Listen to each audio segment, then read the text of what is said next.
Okay, let's try this again. And, try to start this again. I have no clue if it's gonna cooperate this time, but I'm hoping it does. I've got no guarantee on that, but hope in one hand, not so much hope in the other. Dang, I want something sweet. Also, fuck for snacks. Gummy stuff. I believe I have this. Okay. Or maybe I can just kind of grab that.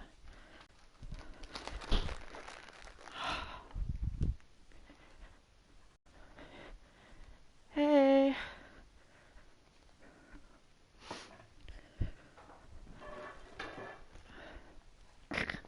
Dropping things. The stream kind of... No, I don't like fruit snacks because they're like gummy and I don't do gummy candies and stuff like that. So, I'm just like, ew, fruit snacks. But both my roommates love gummy stuff and fruit snack stuff, so I'm just like, oh, your choice, not mine.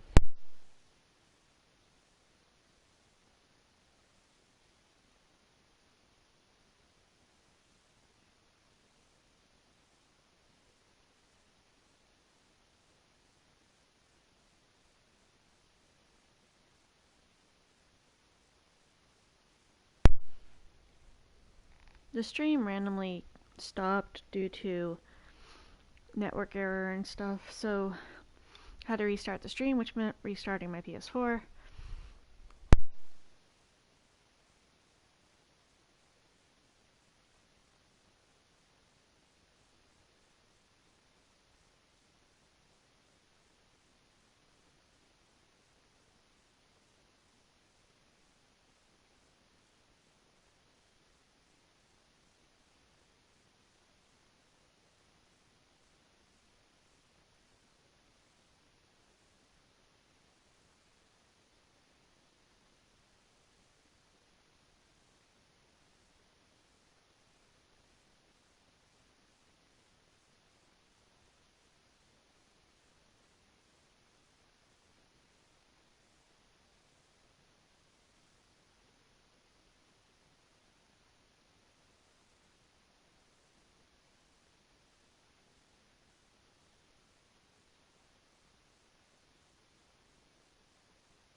Yeah, I had a few people, I think 3 people that were in my stream last stream whenever I started, and then it just kind of abruptly ended, and my Minecraft screen decided to do the loading bars of death.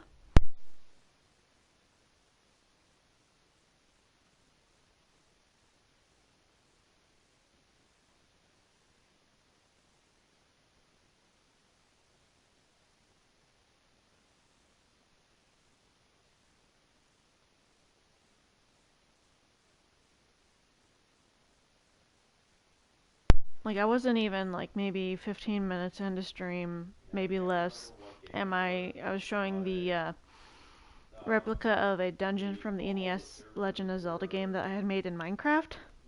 And all of a sudden, like almost getting towards the ends of the dungeon that I was showing them that I made, it just kind of yeeted itself off stream. And I'm like, well, that was not the final boss I intended.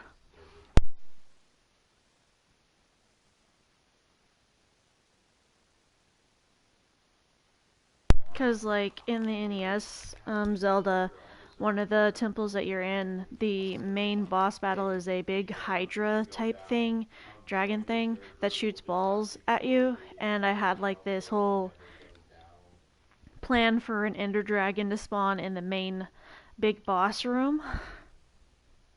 And it just kind of yeeted me out.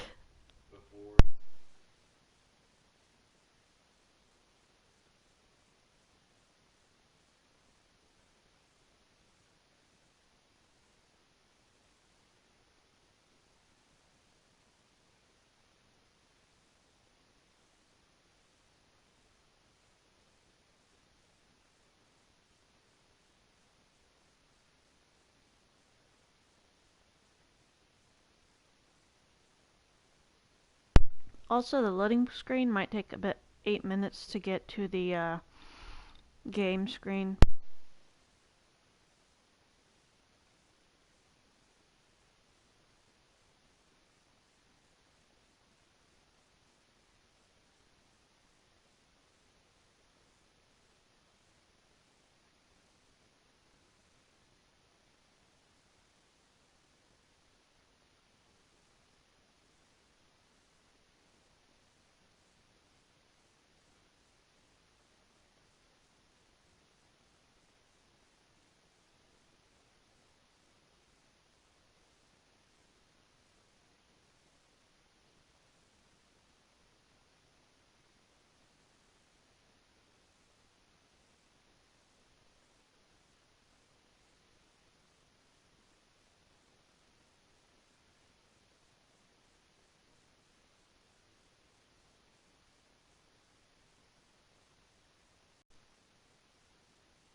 There we go.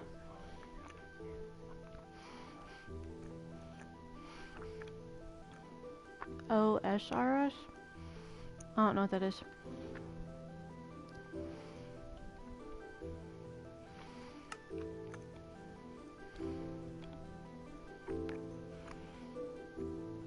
Old school. Oh, old school RuneScape.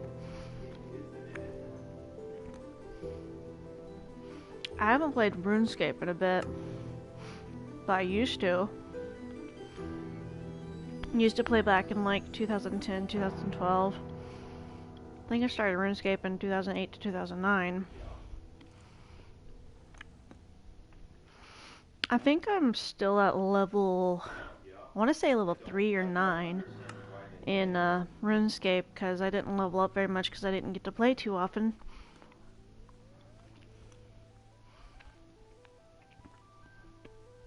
Been playing Group Iron Man for 4 months.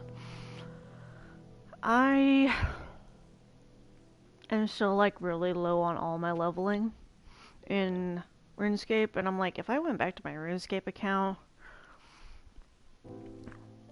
I would feel like nostalgic. I'd be like, good God, the graphics. There we go. Now, where was I? I was somewhere, but where? Was I over here? Xbox One, Xbox One X, Xbox One S, Xbox Series. Is it down here? No, because I made the,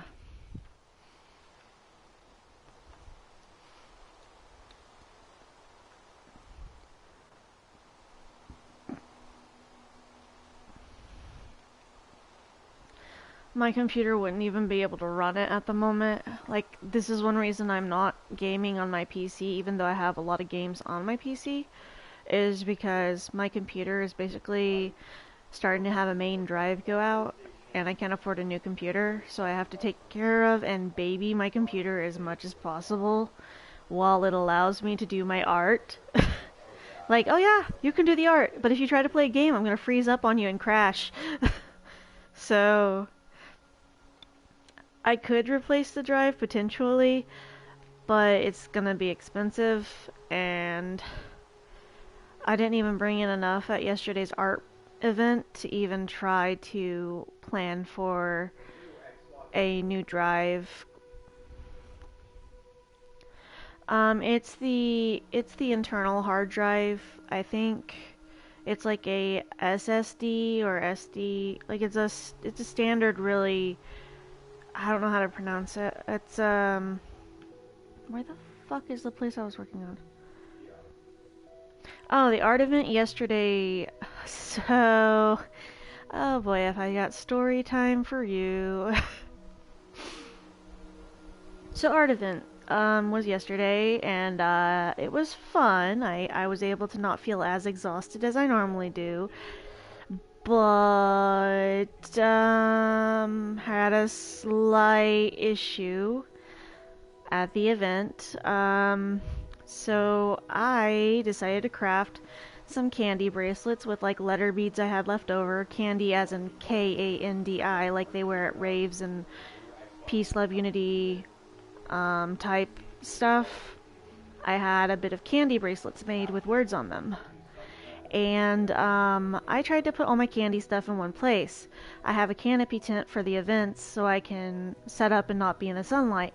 However, depending on where I am placed in an event, the sun might be directly on me, which can burn me and not be so great for me. And during the event, I try to keep an eye on a lot of things. However, I had like 3 other customers in the booth, and a group of teenagers were in the booth as well. Teenagers were going through the candy bins, which were on my table, and they were where I wasn't because I had to be in the shade due to my health issues. I can't be in direct sunlight. So I was trying to stay in the shade and stay safe and not burn up into a crisp. Fried pyro cannot be in the sun. But I tried to stay in the shade, but I overheard the group of teenagers as they were looking through the candy saying, "Hey, cool, they've got candy. Oh my god, look, this one says daddy, this one says mommy, this one says baby girl. Hey, I'll be mommy, you be daddy, I'll be baby girl," and stuff like that. And then they just left it alone and came up to me with 3 of the rainbow bracelets from the pile of candy bracelets from the bin. And I'm like, "Is that everything for you?" And they're like, "Yep, just these 3 bracelets." And I'm like, oh, okay. That's just $5 for because it's 3 for 5. And are you doing cash card? What are you doing? They're like, we're just doing card, and then we're gonna go. So that they took the bracelets and they went off, and I packed up at the end of the night. Had like 2 random guys approach my booth as I was packing up, and it kind of scared me. And they're just like, "Why are you out so late at night?" I'm like, I'm just kind of packing up from the art event." "Oh, cool. Well, you stay safe." And then they walk away, and I'm like, I'm not feeling safe. And then today, one of my friends messaged me on Facebook and was like, "Hey, I saw you posting about making candy bracelets the other day. Do you have any candy left?" And I'm like, "Yeah, I've got a bit of bracelets left. I think I still have all the ones that I made yesterday before the event. Let me go ahead and check inventory." So I went ahead and I checked my inventory to see what all pictures I could take of inventory, and realized those 3 bracelets that the teenagers were laughing about and talking about were missing. Completely missing from my inventory. And I did not sell those to anyone. Like, I remember most of the sales that I did the other day, and those were not bought up because anytime younger kids came into the booth, I tried to hide the more adult orientated bracelets that could be not safe for work because of words that are inappropriate for minors. And yeah, those 3 bracelets were completely missing. So needless to say, I was very upset. And just shocked that someone would come into my booth and steal from me when they could have just talked to me if they really wanted to purchase things.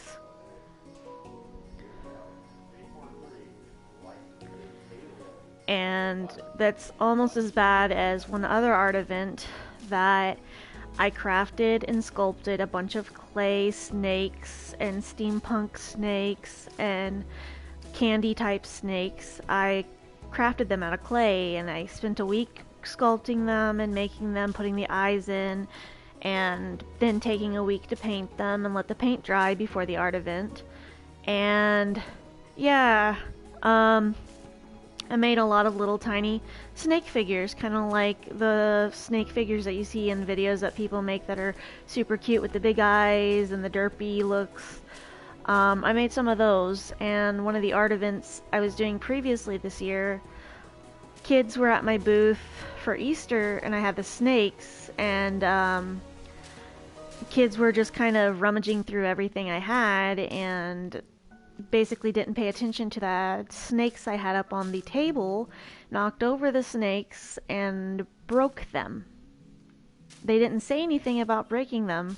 They just left them on the ground broken, and I was trying to take care of multiple customers at the time, and I did not get to find out about it until later after all the kids and stuff left, and a person and that's like looking at my inventory and stuff to buy basically says, hey, you've got something broken on the ground over here. I think someone left something. And I go and I look and I'm like, oh my god, no, they didn't leave anything. They broke things. They broke about 3 or 4 of my sculpted snakes off the table. And I was very upset because they didn't even take the time to say sorry or even tell me, hey, I didn't mean to break this, but I accidentally broke it. The parents didn't even tell me that the kids had broken something. And it's like, I don't hate kids. I don't. But sometimes I wish parents would have a better handle on watching their kids and be a little more respectful towards artists that do carry breakable stuff, because some things that I do make or craft or like draw are things that I put a lot of time into, and that's time I can't get back. I've had people borrow cosplays that I've made,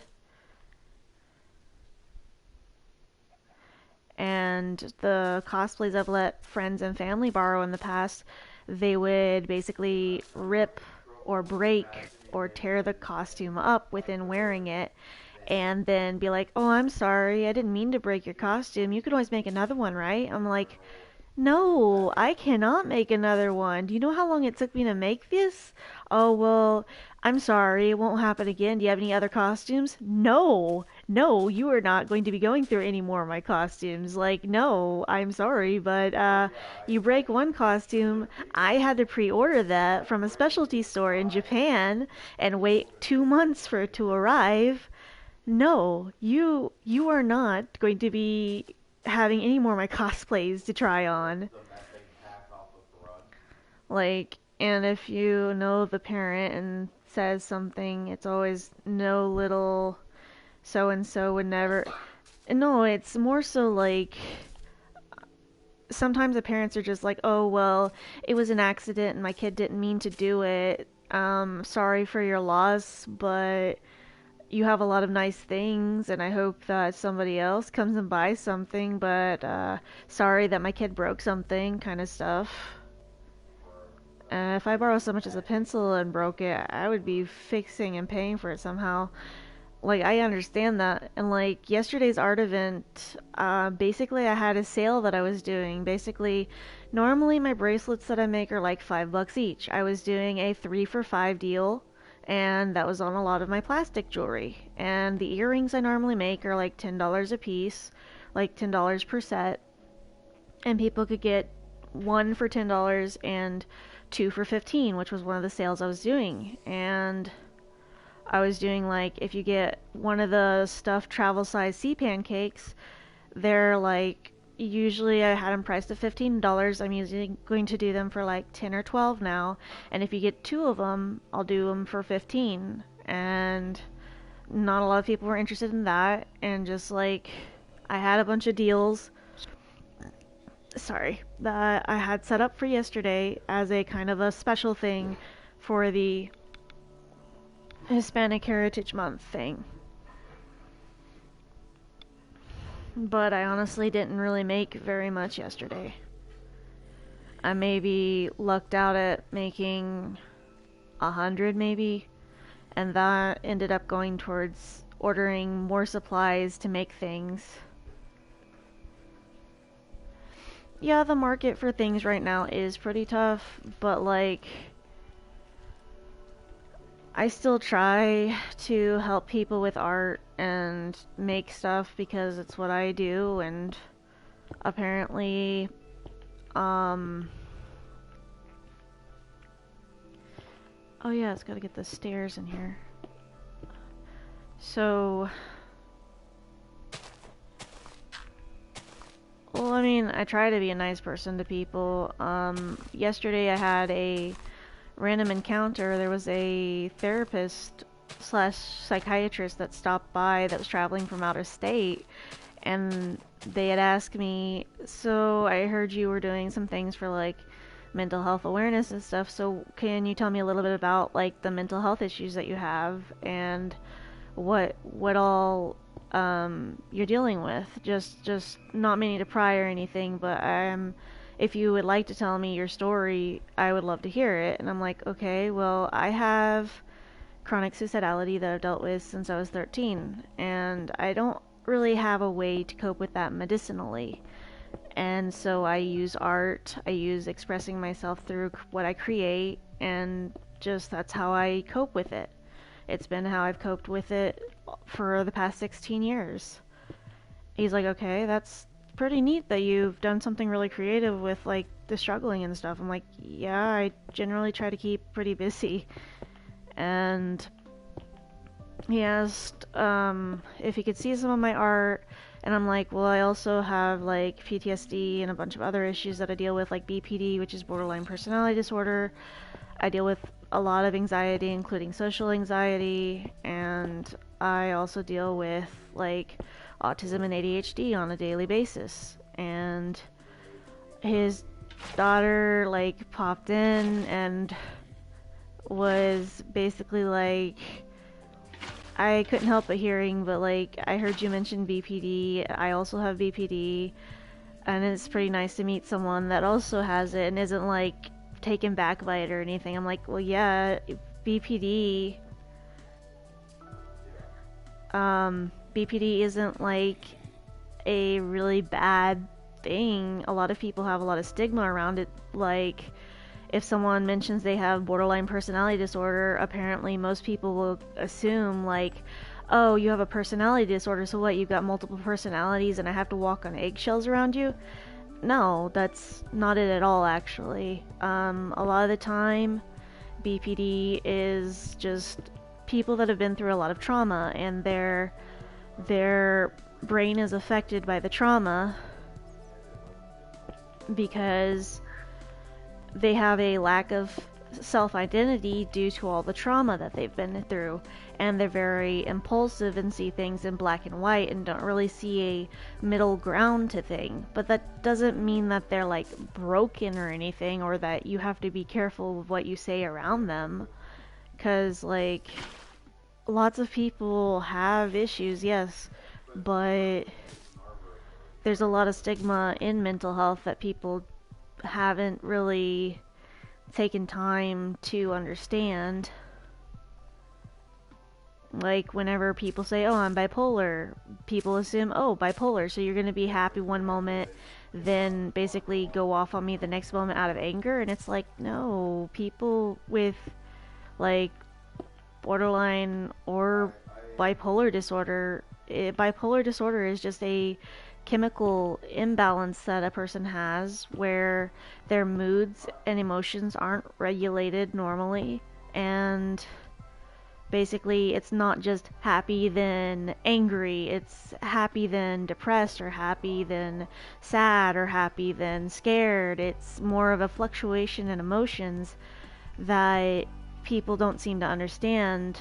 And borderline also, in cases like, it encompasses both having instability in emotions and also basically having manic days and non-manic days, or days where the emotions are normal or typical, or days where the emotions are not so normal or not so typical.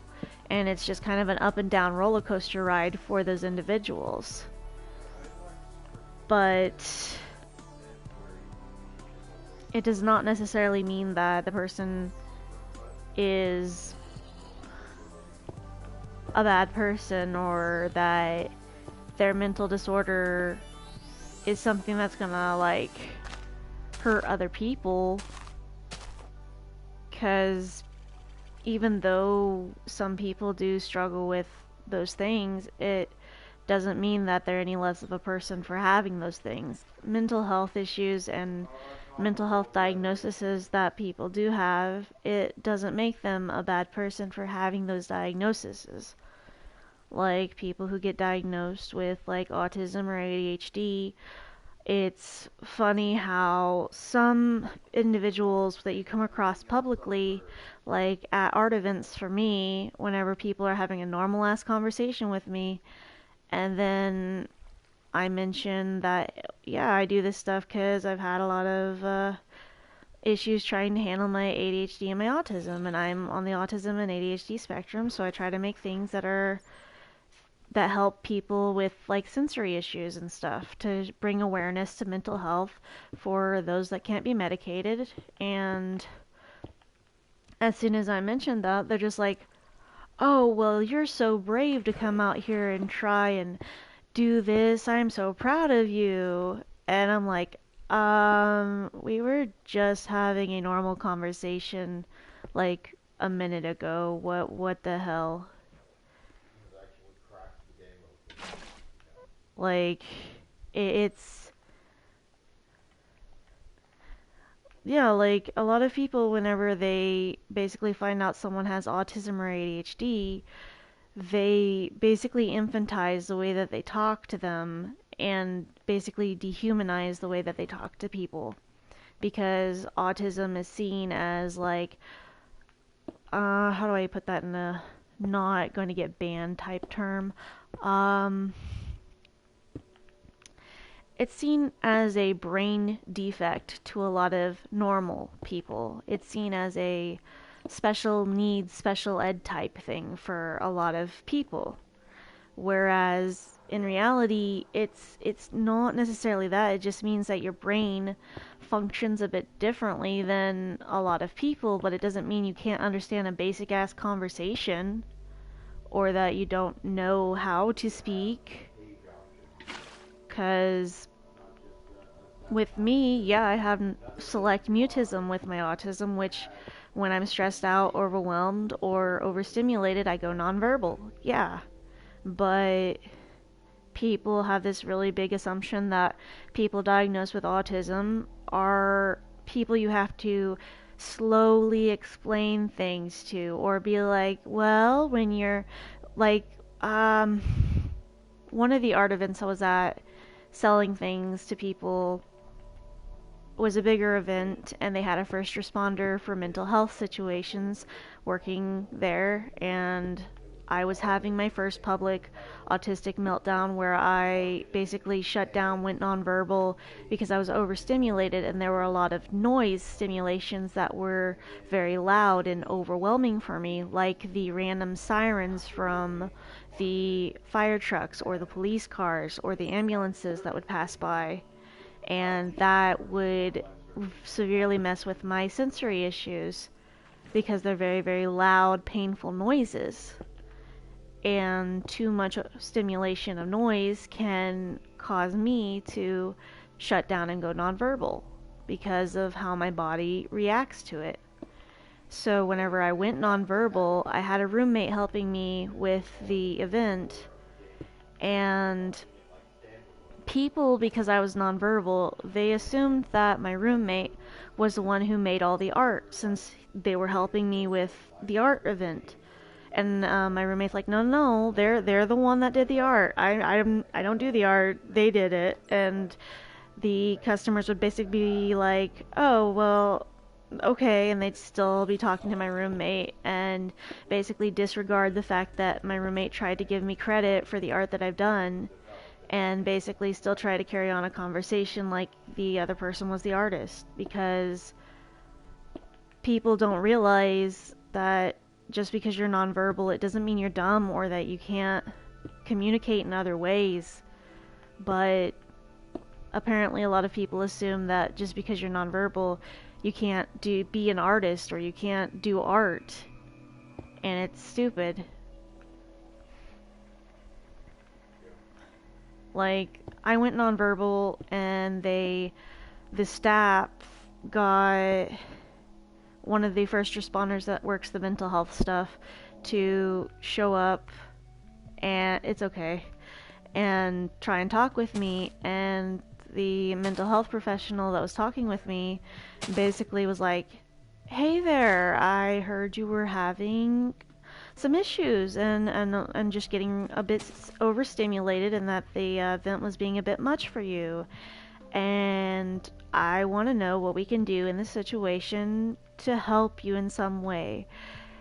That sometimes when we have a lot going on around us, our brains get really overwhelmed or stressed out.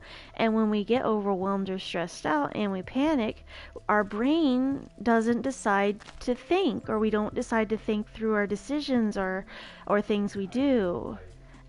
And I want you to know that it's a safe place to be able to try and let us know what we need to do to help.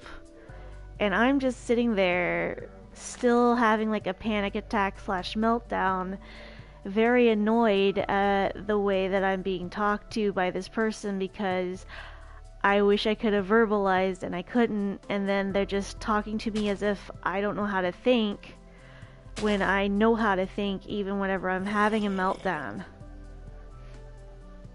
And a lot of people do this, even in the mental health field. They will basically condescend and infantilize people with autism and people with ADHD or neurodivergencies. Like,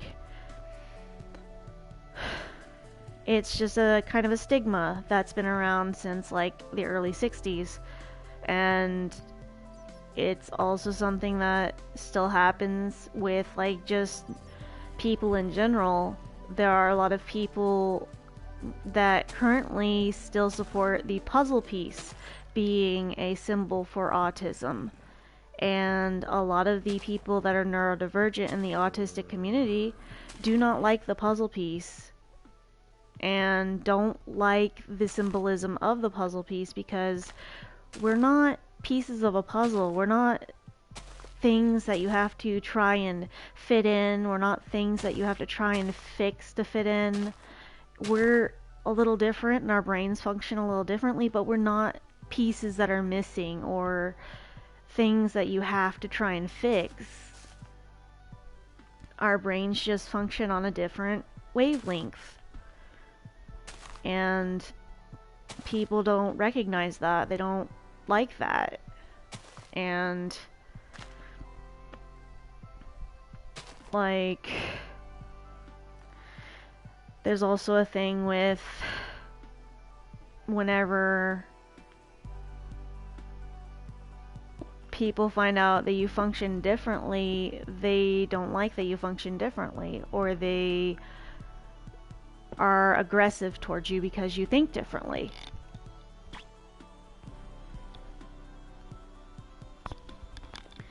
And a lot of people, whenever like you have, say, ADHD paralysis, or because you want to do something but you know you can't do the thing until this thing's completed, but you also can't get yourself to move because said thing is too hard to try and get up and do, but you need to do the thing, but you can't find the motivation to get up and do the thing, so you're stuck.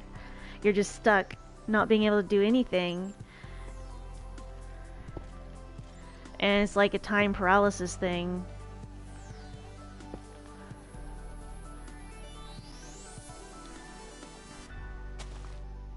And just kind of, Travis is back. Hi, Travis. Fuck you, Travis. So, yeah, like, there's a lot of stigma around a lot of mental health issues, and whenever I do art events and I do art for mental health awareness, I try to bring awareness to mental health issues.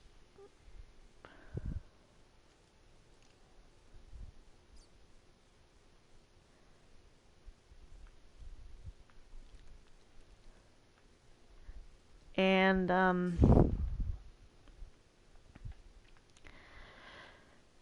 people have a lot of stigma around if you have depression, if you have like anxiety and stuff, that you don't have the capability to do things. And like, you still have the capability to do things. A lot of people's brains are different. Not everyone's going to have the same like functions or same responses, even with being diagnosed as the same diagnosis as someone else. It's a spectrum. Mental health is a spectrum. There's lots of different things that can be categorized in lots of areas, and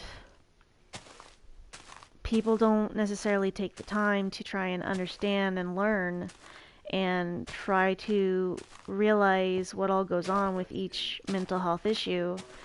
A lot of people, when they hear about, like, and say you have agoraphobia, but you can leave your room, or you can try and go to the store every so often, but it takes a lot of spoons. Like, people like, oh, you must not have agoraphobia since you left your room, you left the house, and you obviously are out here in public, so how could you have agoraphobia? My younger brother, he can leave his room and he can leave the house if he's still on the property, but he can't leave the property due to his agoraphobia. But he's had agoraphobia for over 5 years, and people don't realize. I treat everyone the same. If there is someone I'm with going through something, I'm like a meltdown, I'm going to ask the best way to help. That's fair. For me, I've had relatives that don't really understand mental health because um, a lot of people in like the Latino community, we don't exactly look at getting help for mental health issues or trying to get help to fix things. It's more so you just need to pray about it type thing. And for me, I'm like, no, there's no amount of prayer that's going to fix this that way. No, this is a chemical imbalance in my brain that I have to cope with and try and figure out a solution for medically. And for me, I don't have a medicinal option psychiatrically. And like, even whenever I try to mention I might need psychiatric medications, my part of my family's like, you don't need medications, you just need to pray. And I'm like, okay, cool. No, thank you. That's not gonna help me if I am on the edge of like getting hospitalized here.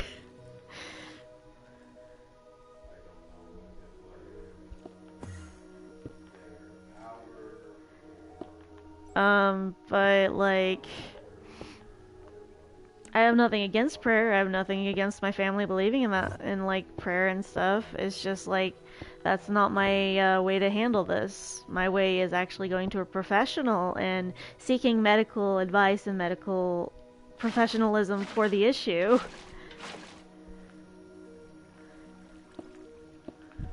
Like, I don't know. Just, it's hard because whenever I have mentioned to like the Latino part of my family, yeah, I have thoughts that I don't want to be here a lot of the time every day. They're like, "Oh, well, you shouldn't have those thoughts," or "Oh, well, you just are not praying enough." And I'm like, that is not the issue. I am not, that's not the issue.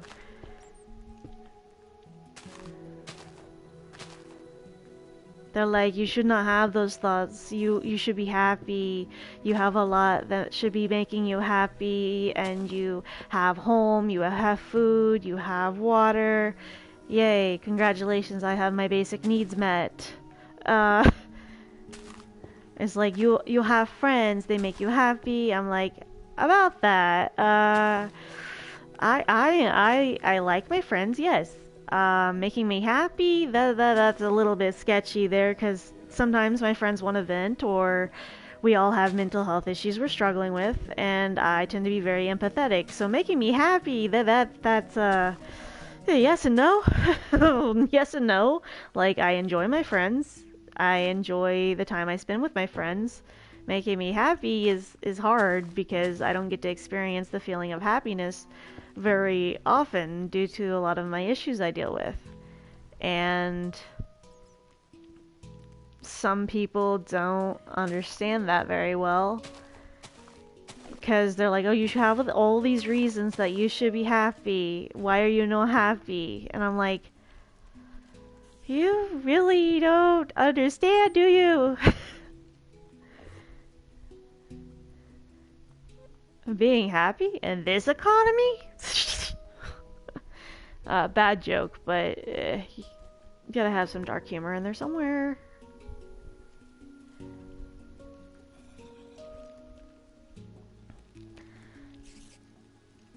I'm usually the golden in the retriever group.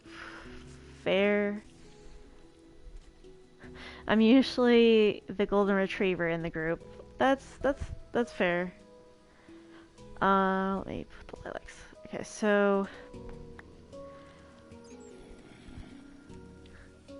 I understood what you meant. It's okay.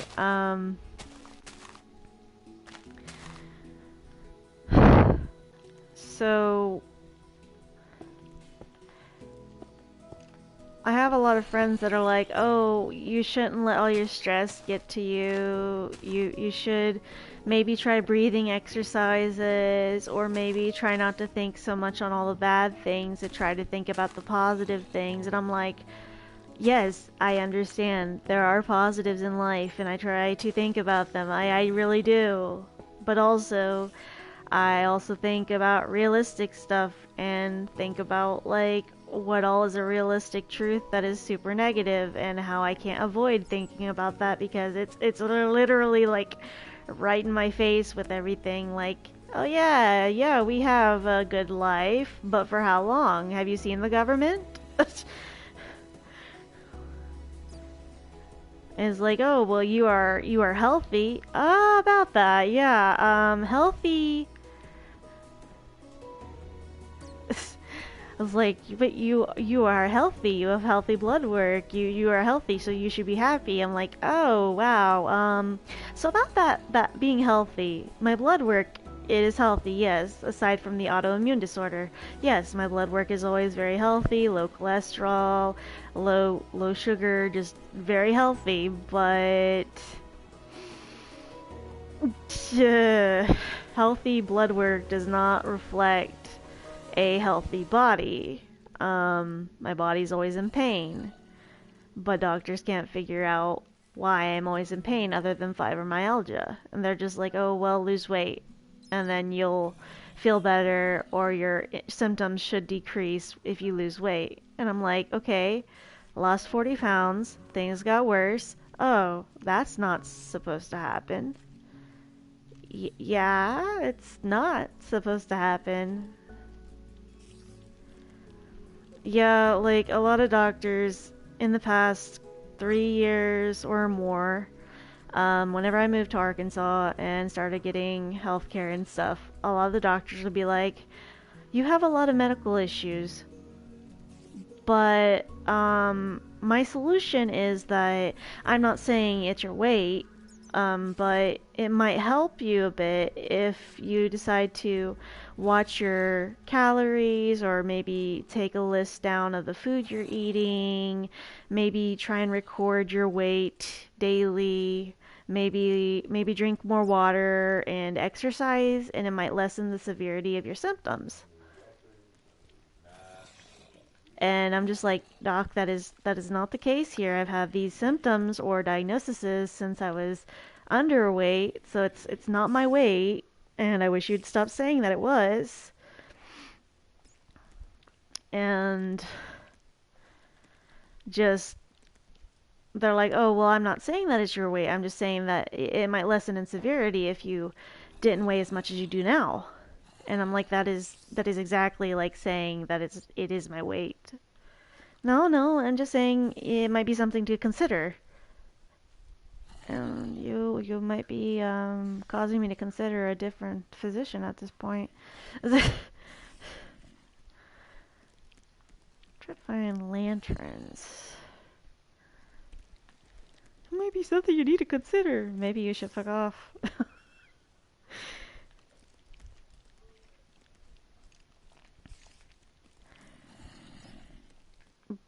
Like, it's ridiculous how much doctors will just push things off on it's your weight because they all like to use Occam's razor, which is just basically a general diagnosis of um, any person that weighs more than an average person should. It's just a basic general diagnosis of, oh, well, you should lose weight because obviously your weight is contributing to all these factors around you, and that's obviously the problem here. So if we get rid of the weight, we get rid of the problem, and that's just, it's stupid because it's not always that, and it's just stupid.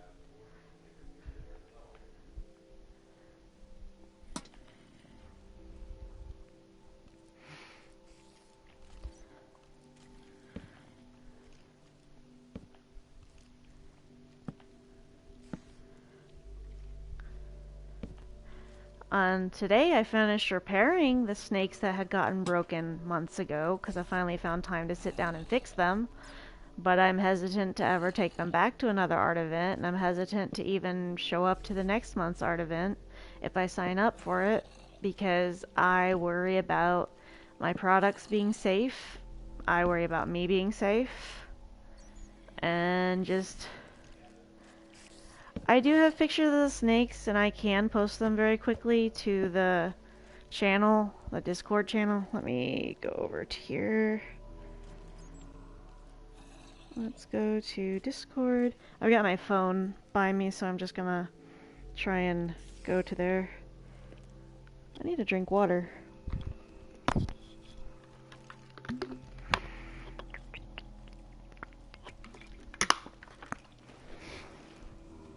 Okay, let's see. I think I'll put it in the... That's the potatoes. I'm not in the potatoes. Should be my server. Come on. Let's see. Should be in... Should I do commissions? Blah. Art discussions. Share art safe for work. Okay. Let me go ahead and try and get these up there. 1, 2, 3, 4.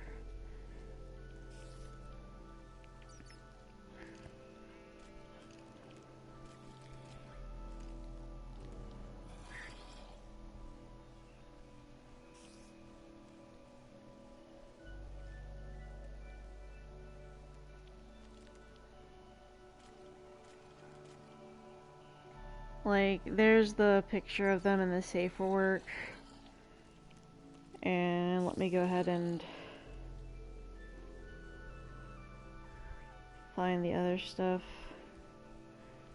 Like, I think I can post pictures of my booth.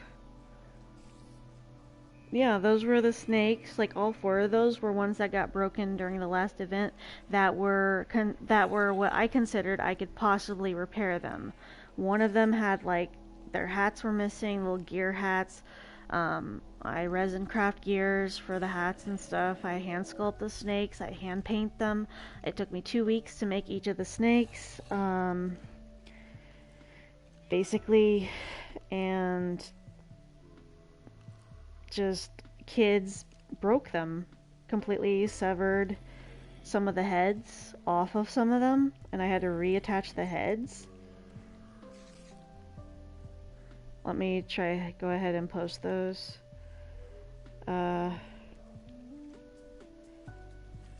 Let's see. I'm gonna upload pictures of the art event from yesterday.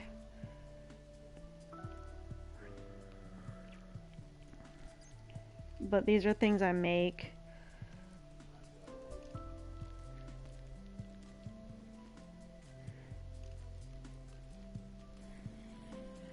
Trying to type.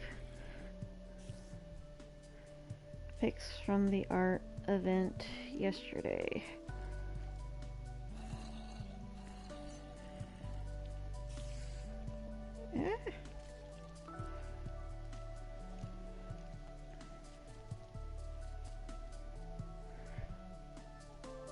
Those are all things I did. I didn't exactly get photos of each and everything, but that's basically my setup from yesterday.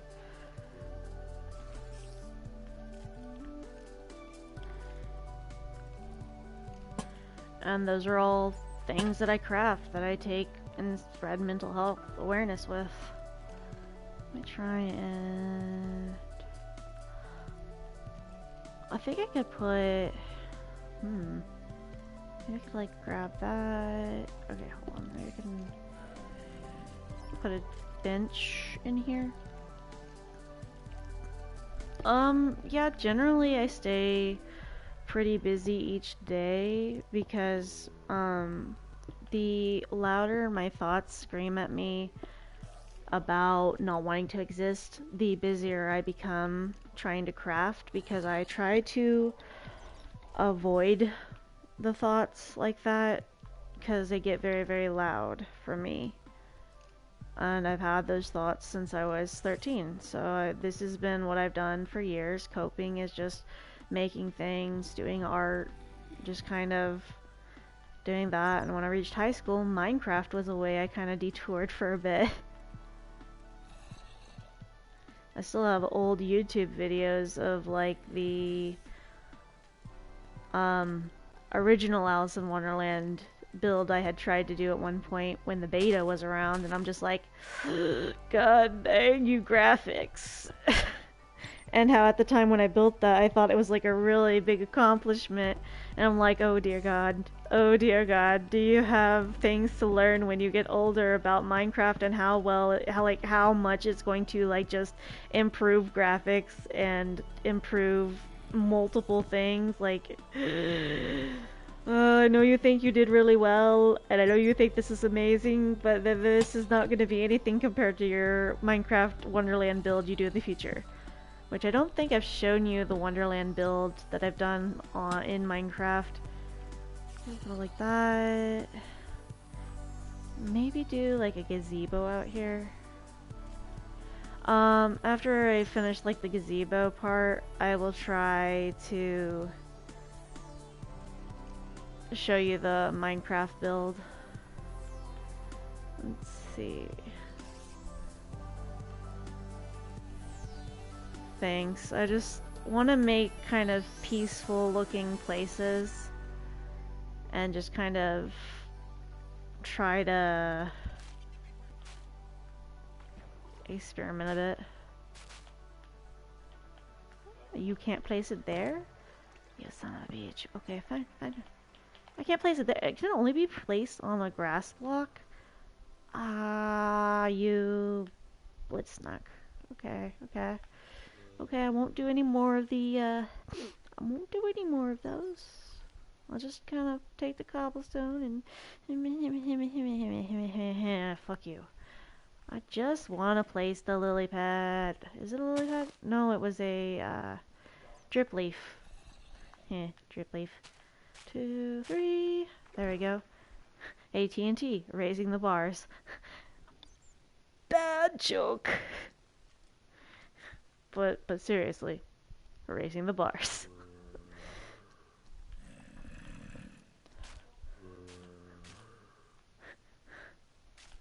Just hold on, I got this. There we go. I am going to do it again. Okay, that one had 2 blocks in between. 1, 2.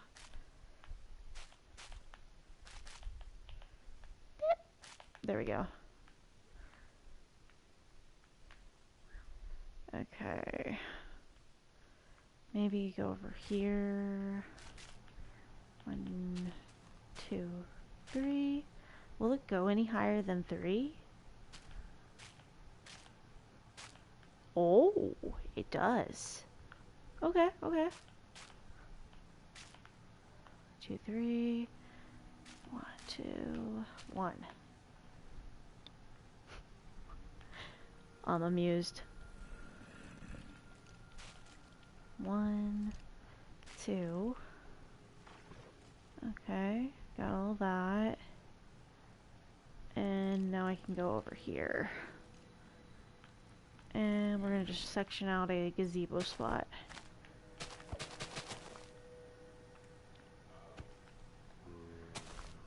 There we go.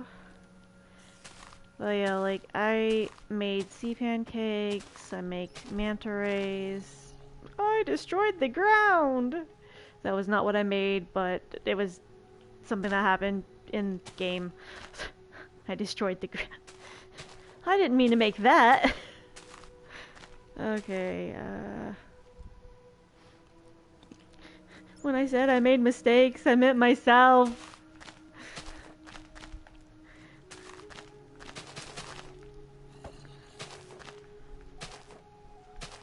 I basically cope with gallows humor. Heh, heh, heh, heh. Okay, maybe not the most appropriate joke given the previous conversations. Anyways. But it is kind of ironic that the therapist would be like, oh yeah, you have those thoughts and that you cope with dark humor. We call it gallows humor. And I'm like, is the gallows humor a joke in itself on given situation? Like, are we finding it funny? Finding it funny there, Doc? Because I'm not.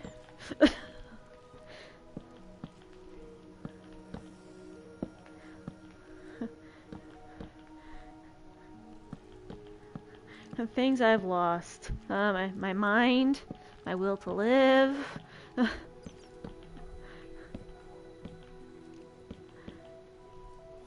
And my sanity. I think I lost that when I was a kid, but I digress. That or I sold it on eBay. Here, have some marbles.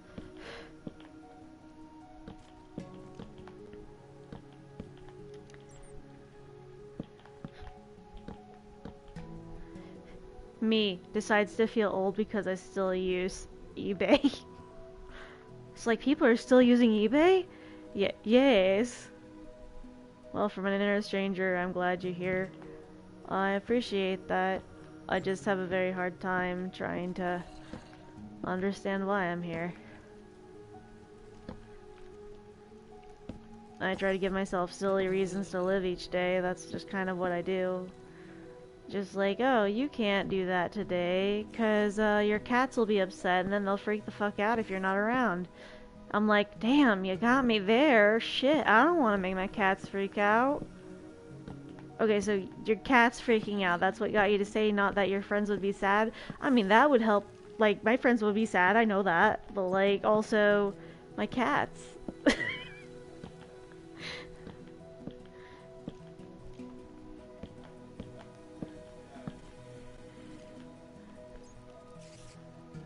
Just like, the cats matter more. No, the cats don't matter more, but I love my cats. You know, like, other silly reasons I give myself is, hey, you can't do that today, 'cause, you might not get to see a new Scooby-Doo show, or you might not get to find a food you can actually enjoy, or you might not get to get all your medical shit taken care of that you really need to get fixed.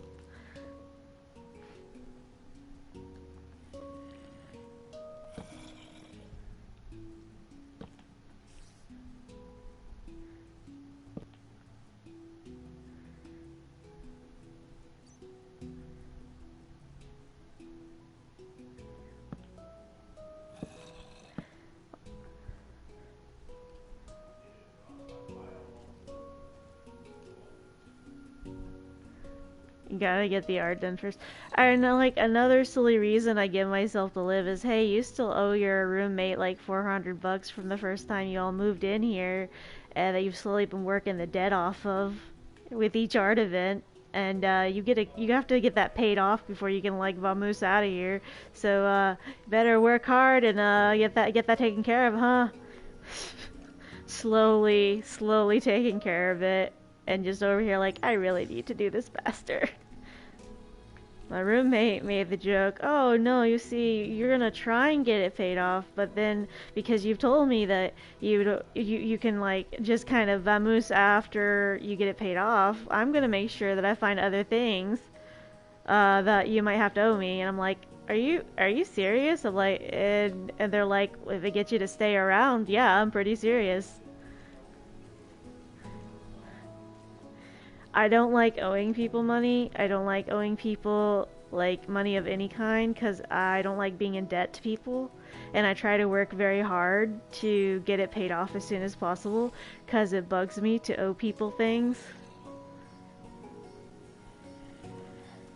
Like I get like really anxious if my friends are like, oh, that's no problem, you could just pay me back. Me, I need to try and work as hard as possible, pay them back, and then when I finally pay them back, they're like, dude, I didn't expect it this soon. Like, you could have just paid me whenever. I'm like, yeah, well, I've got to get it marked off a list, and I have to, like, get it out of the way so that if I have any extra money, maybe I can use it on things that I need to do.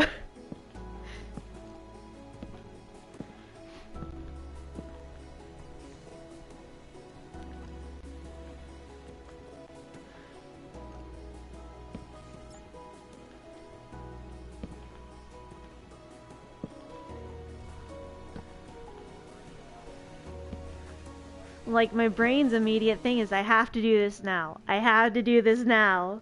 When it's like you don't have to do this now. You can literally it doesn't have a time limit or a time frame.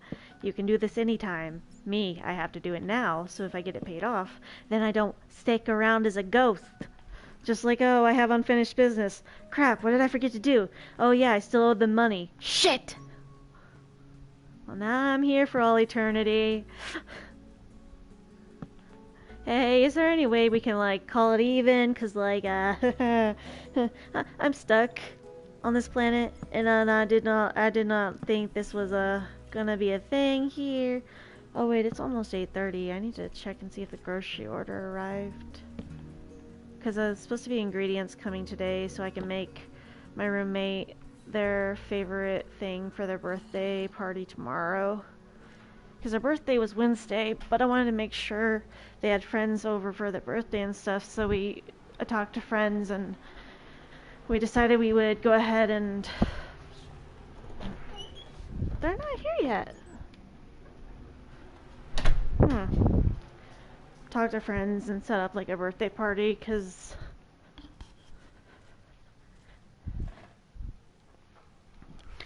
Please release my debt. No,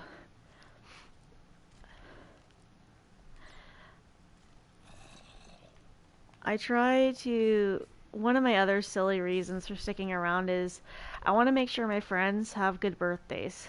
That they deserve good birthdays, and that's one reason I kind of just stay is I want them to have a good birthday. And it's a silly reason, but I damn near try. Just like, hey, happy birthmas. Take your birthmas present. But usually when it comes to like friends' birthdays, and I like get a friend a gift, I'm like, hey, I got you a gift. My birthday isn't until next week. Here's your gift. Take it. I'm too excited. Take it, take it. Okay, what do you want me to do with it? You can open it or you can leave it to your birthday, but I'm really excited because I got you a thing. They're just like, you're more excited about this gift than I am, and you're the one giving me this. Yeah, but I just want to see how surprised you are and how much you like it. And they're like, you can be patient and wait. Me, patience? Patience is a thing? Who the fuck has patience? Just like, here, have the thing, have the thing. Why don't you want to hold on to it until my birthday? Because if I hold on to it till then, I'll be too, like, nervous-sided about giving it to you, and I want to give it to you, and I know that I won't be able to hold on to it and not try to spoil a surprise. What the hell? No? Oh, shit. Can't attach that. Maybe we can attach it underneath. There? Yes, there we go. Okay. Yeah, like, I get really excited, like, talking to my friends and saying, hey, I got you a thing. Here's the thing. Why can't you wait? This is why I don't buy gifts, like, early for people. Like, I want to get the gifts out of the way, but then I'm like, alright, I've already got the thing. I should give it to them. So, it's hard for me to just keep it in. Just be like, here's a thing. You don't have to give this to me. Yes, I do.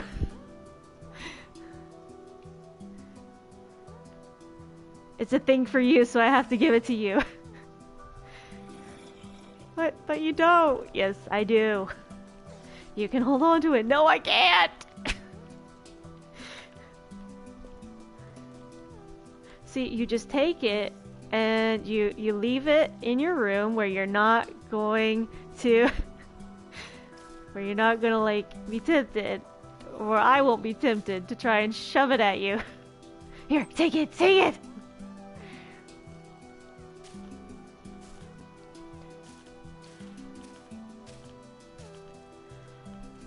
Like, it's funny because, like, I'm more excited about giving them the gift than they're like, oh, okay. And like, whenever I told my roommate, here, you can wait till your birthday week to open this, and it's just sitting there in their floor in a corner, and they're not even tempted to look at it, not even looking in the package, and just placing it to the side, and I'm just like, you're not even tempted to like peek inside of it. But like, no, you said not to open it till my birthday, so I'm gonna set it there and not open it till my birthday. So you didn't even like peek inside or anything? Why would I? It's not till my birthday. I would be bugged the hell out of if you gave me something and told me not to open it until a certain day. I would just be like anxiously fidgeting and like trying to like not touch it, but also I want to touch it. I want to open it. Like, sometimes with my friends, some of my friends, whenever they give me, like, birthday gifts or Christmas gifts, they're like, you have to wait, and it's a surprise. I'm like, okay, but you don't understand. What's a surprise? Is it a good surprise? Is it a bad surprise? Like, what's a surprise? It's a surprise. I don't like surprises. Is it a good surprise or a bad surprise? It's a surprise. Meaning that I don't have to tell you what it is. That's gonna kill me.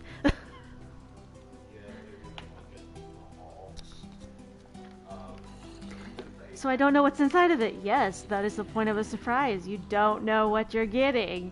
But what if it's something bad? What if it's gonna jump out and kill me? It's not gonna jump. Why the fuck would I give you something that would kill you if you're my friend? I don't know, maybe you got a dark sense of humor or something.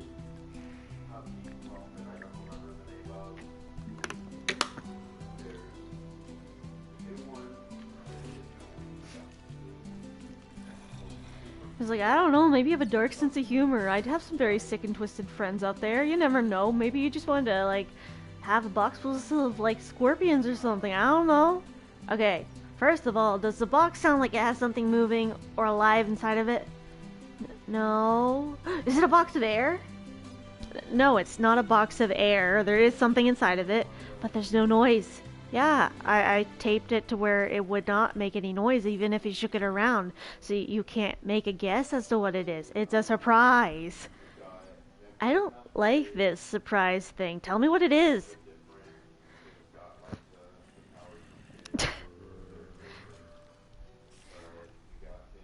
No, like, for Christmas and stuff, I've had friends and we do like a Discord Christmas exchange, gift exchange thing. I don't even know if I'll be able to afford Christmas this year.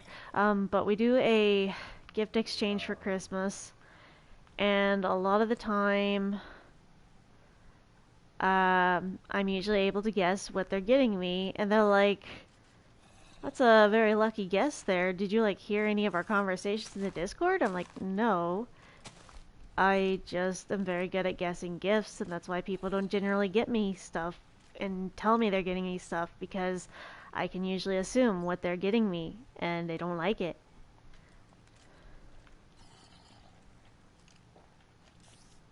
And so this last Christmas, we just all took like a thing and made it into like a guessing game because I guessed what it was, and then they're like, "Okay, we're gonna have other people guess theirs and see if it's the same with them." And I'm just like, "I'm sorry, I don't know what to say here." Okay, a gazebo. I think I'll do a pond. A pond would be good. Like a little pond with a little bridge over it, like a koi pond. Oh, yes. Where's the bucket? Bucket, bucket, bucket. We all get a bucket. Yeah, never mind. I was gonna make a joke about Homestuck there for a second, but I don't think a lot of people would get the joke. If people do know about Homestuck, and I make a joke about a bucket, you might get the joke. If not, you're not a troll, and you obviously do not know what the bucket is for. It's okay. You don't need to know. It's very disturbing.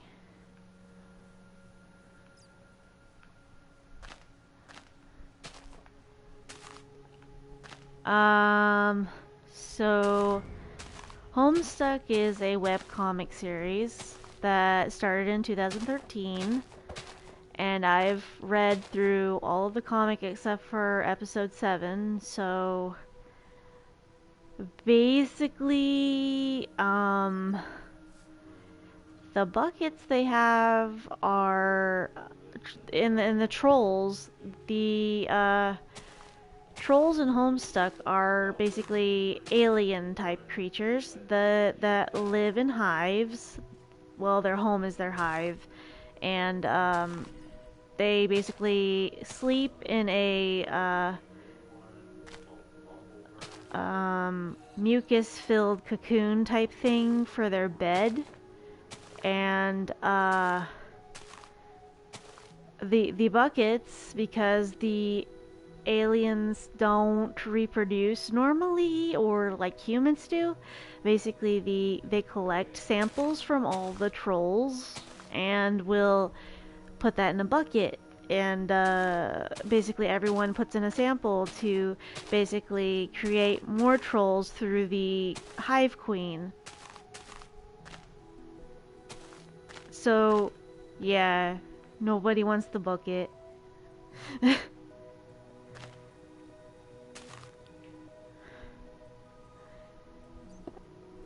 Oh, pissed off the auto mod. What'd you do?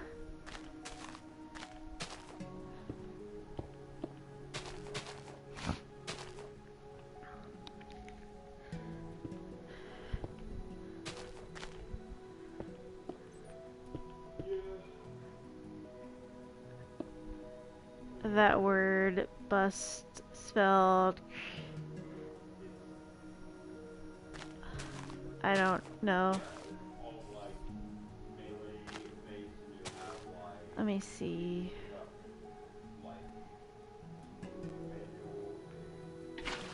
One, two.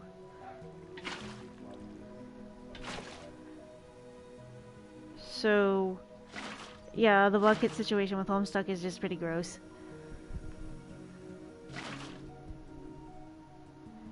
Ah, okay. Yeah, no, actually, not just that. It's also from the female trolls as well. Like, it's just everyone's DNA is collectively just put in this bucket.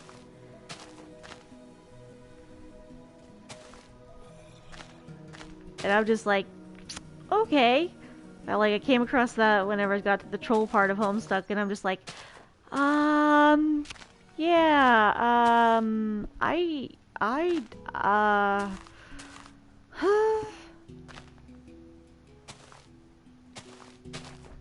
like one of the trolls, his name is Carcat, and he basically tries to communicate with the group of humans that are supposed to help them win something or destroy something, and basically he gets a hold of these humans to try and tell them about things, and asks if the humans have found a potential mate or mating partner, or if they have performed the mating ritual with said other human.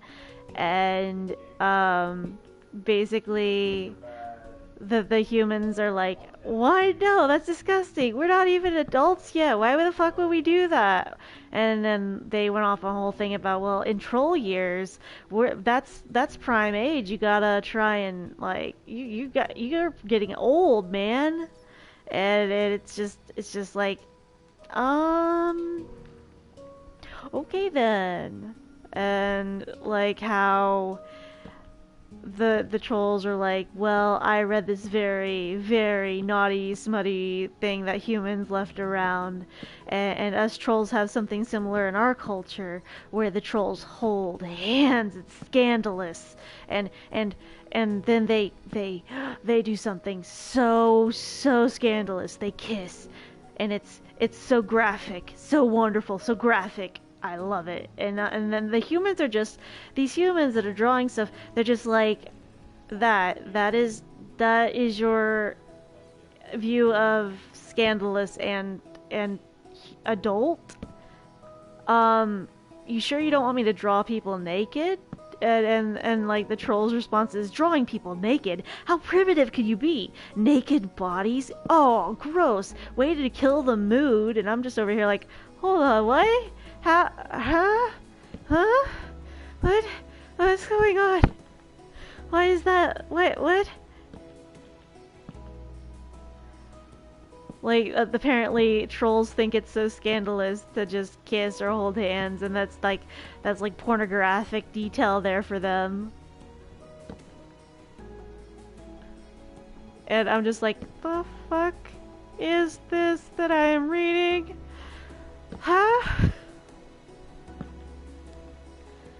And there's just a lot of timeline shenanigans that take place in the series, and it's a lot of bullshittery, timey-wimey bullshittery, and on top of that, just random encounters of timey-wimey bullshit and chaos, memes, puns, and just absurd off the wall things that are chaotic. That is what Homestuck is. It's chaos, but multitude of chaos and multiverse chaos and timeline shenanigans. Like, I personally didn't know a lot about Homestuck till I read it, but it was mostly because my roommate's like, you need to read Homestuck because it's so good and it means a lot to me. And I'm like, okay, I will give it a shot, but I'm going to be listening to like the audiobook version of it, like Let's Read Homestuck on YouTube. But they don't even have all of the series yet out on YouTube, so I listened to what they did have. And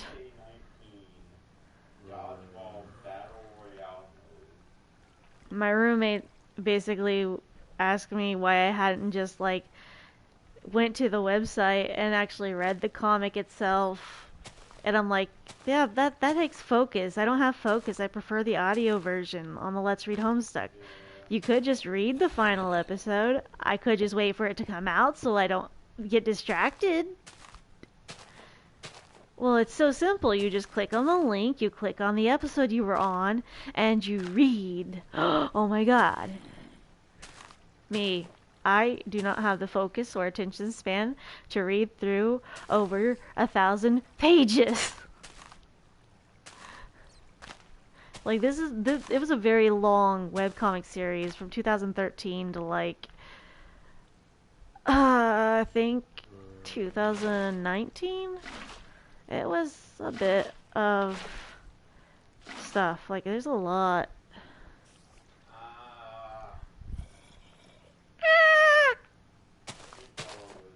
Oh, wait, they weren't talking to me. Whoops.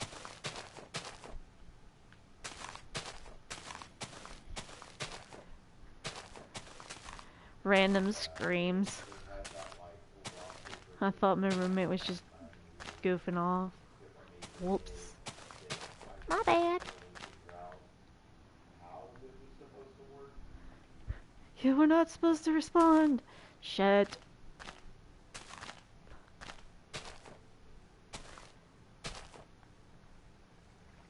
But I did find out what day the doctor has planned for surgery. Well, almost day. We're still working out details. But basically, we're aiming for November. And if something ends up opening up sooner, then we will end up going towards October. But don't know. Don't know yet.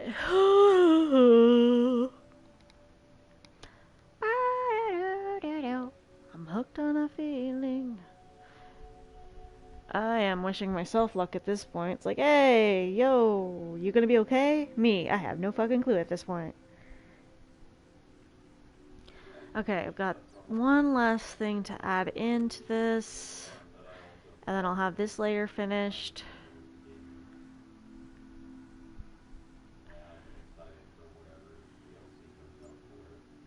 I can't say pray I'm a godless heathen. I am actually not a godless heathen. I am a Unitarian. Basically, I believe that people should coexist.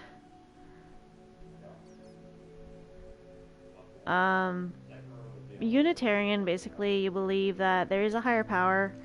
You don't know exactly who, what, or which higher power that is, but you do believe in a higher power, and you believe that everything has something in common religion-wise, that they're all connected, and you believe that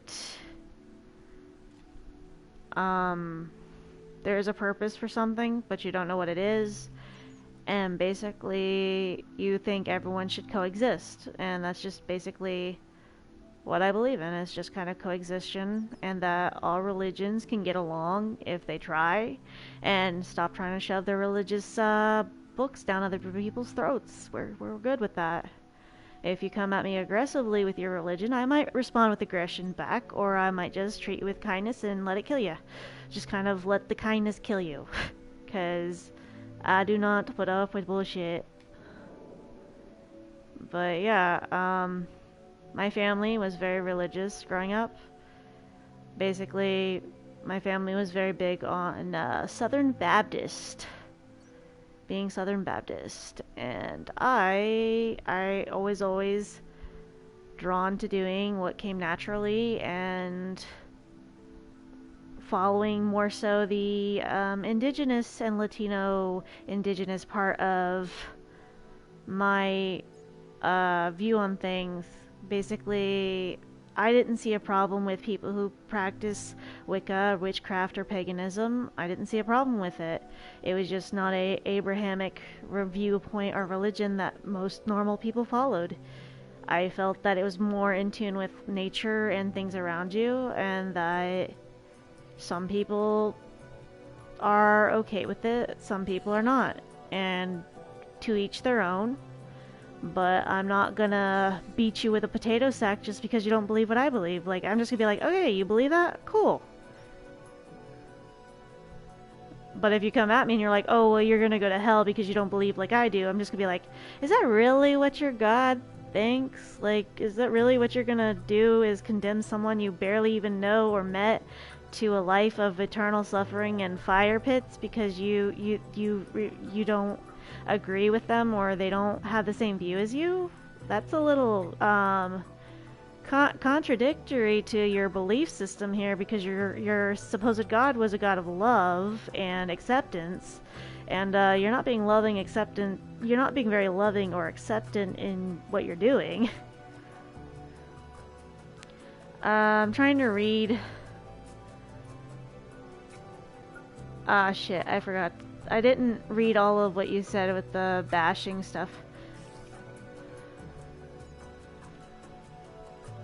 I got distracted. I'm sorry. Like, I'm not gonna sit here and bash religions. Like, people all have different beliefs, and just because someone may believe differently than you doesn't make them a bad person. It's just a person. They're just a person with a different belief. That's all it is. They're still a person. They still are entitled to basic demon humancy. Basic human decency. Demon humancy. They're entitled to basic human decency and human treatment. Basically, just be kind and don't be an asshole. Don't be a dick. Because you're not being the fun kind.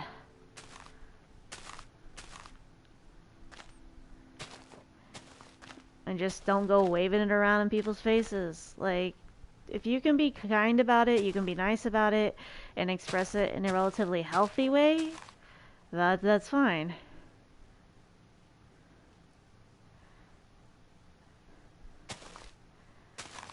Like, a lot of people, like, man.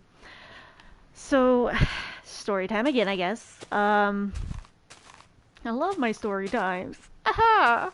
But I was out and doing some shopping for like craft stuff and Halloween cards, because I send my friends Halloween cards for Halloween.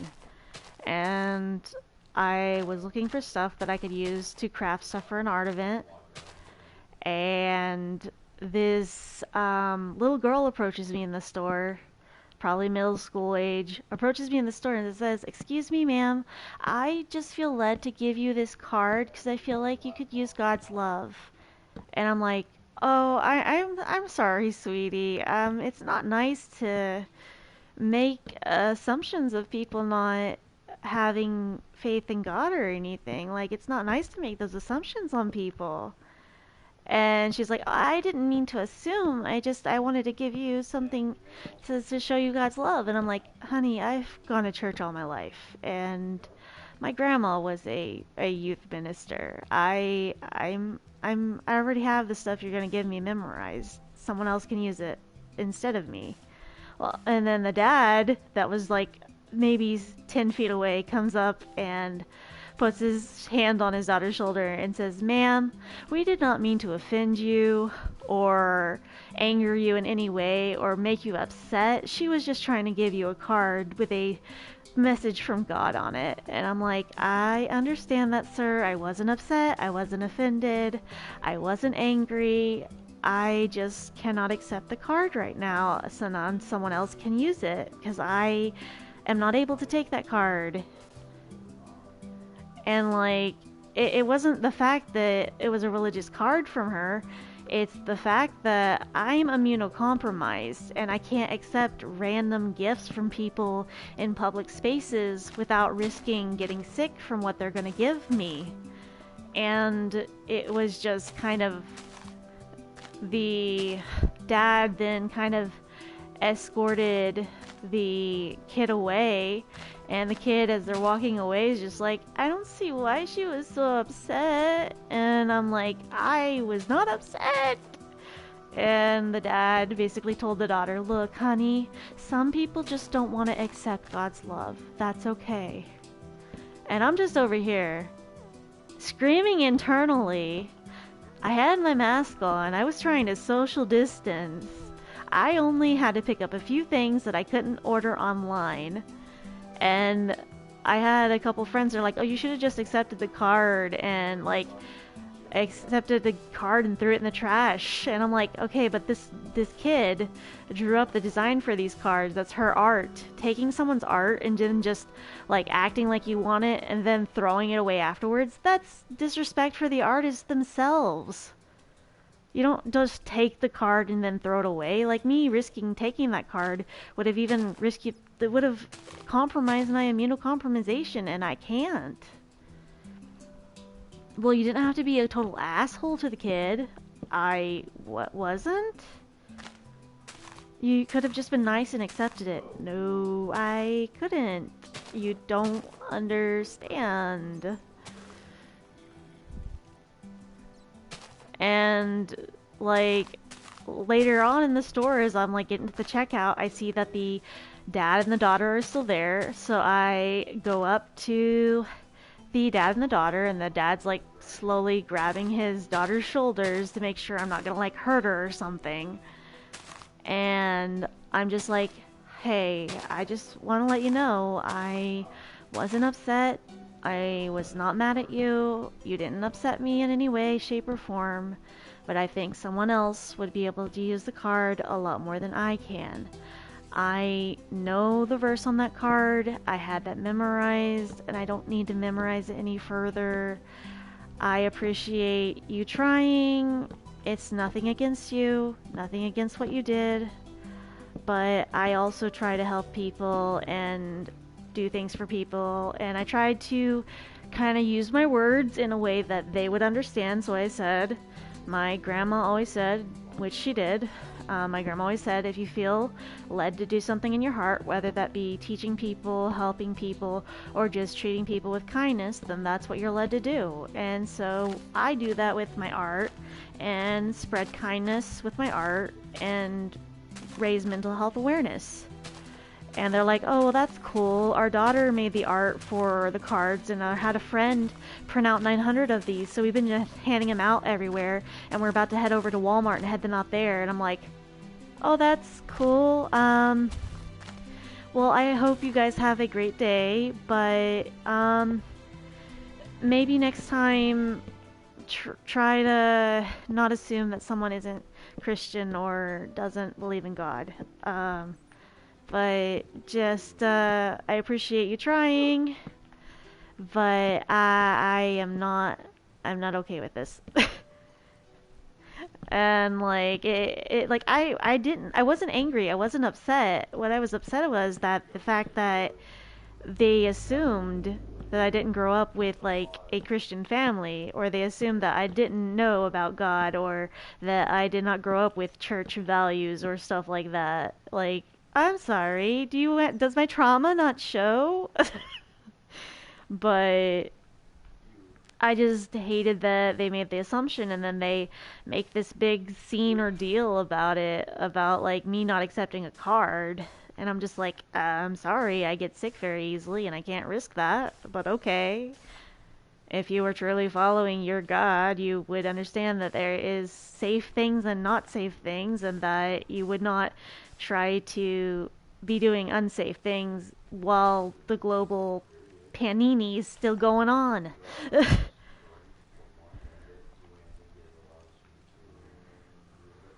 Here, let me just hand out these random cards to strangers. Like, yes, I hand out cards to people at the art events, but I generally am the one who made them, and I am not gonna get people sick as far as I'm aware, and I'm fully vaxxed and have both my boosters.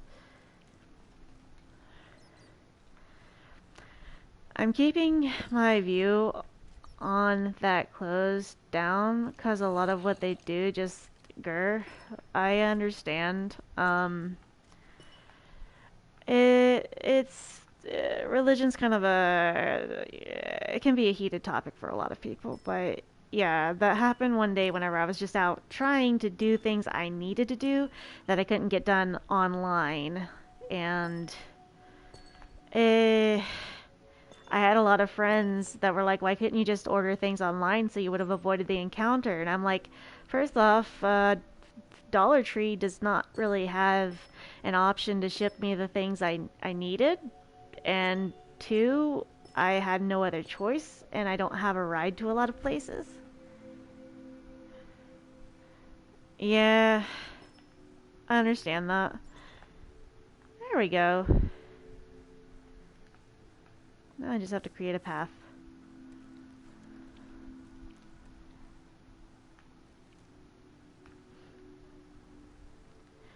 Like, it was just kind of a thing that made me very uncomfortable because I was just going in to get something done, get out of there, go home, and not have to deal with public anymore.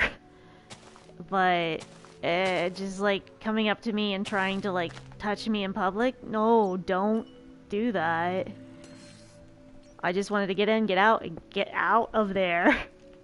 I was not there to chit chat.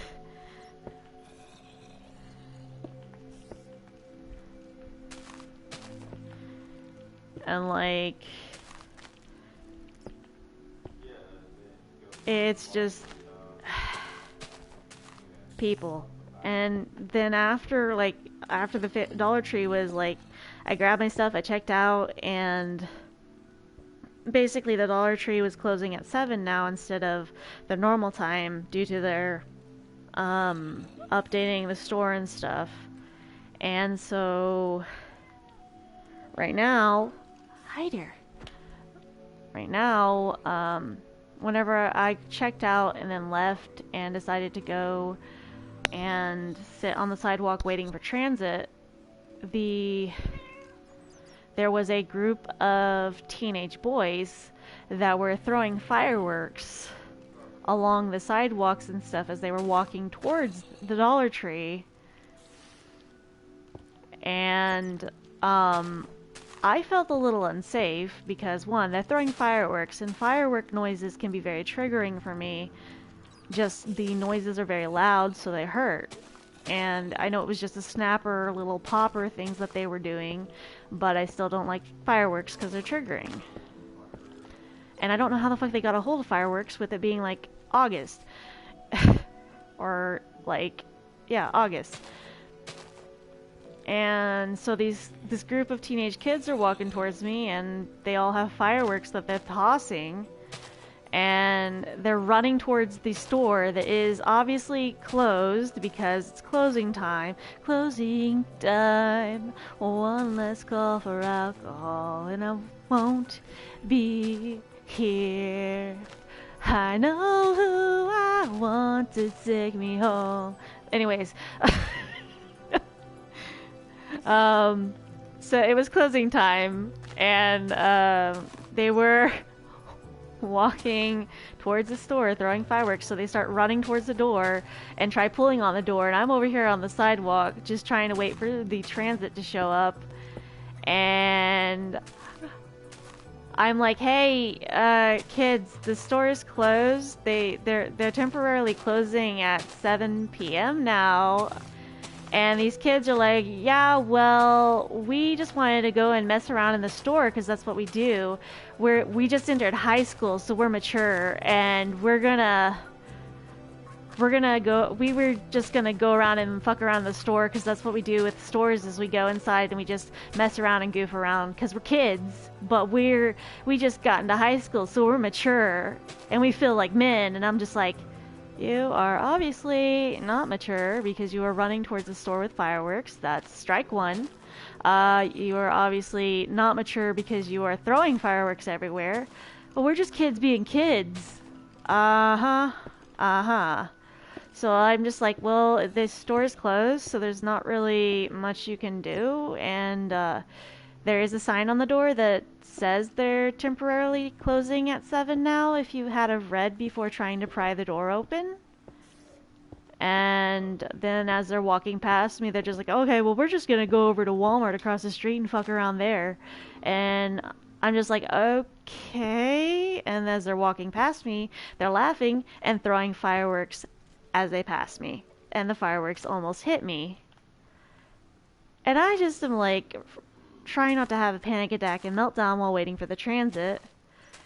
And I text message like my roommate like, hey, there were a bunch of boys that triggered me. A group of boys ran towards store and then were tossing fireworks and they almost hit me with the fireworks, so I'm not feeling safe here. I don't know what to do and I'm still waiting on transit to show up. So, yeah. Just the whole situation was, I did not feel safe.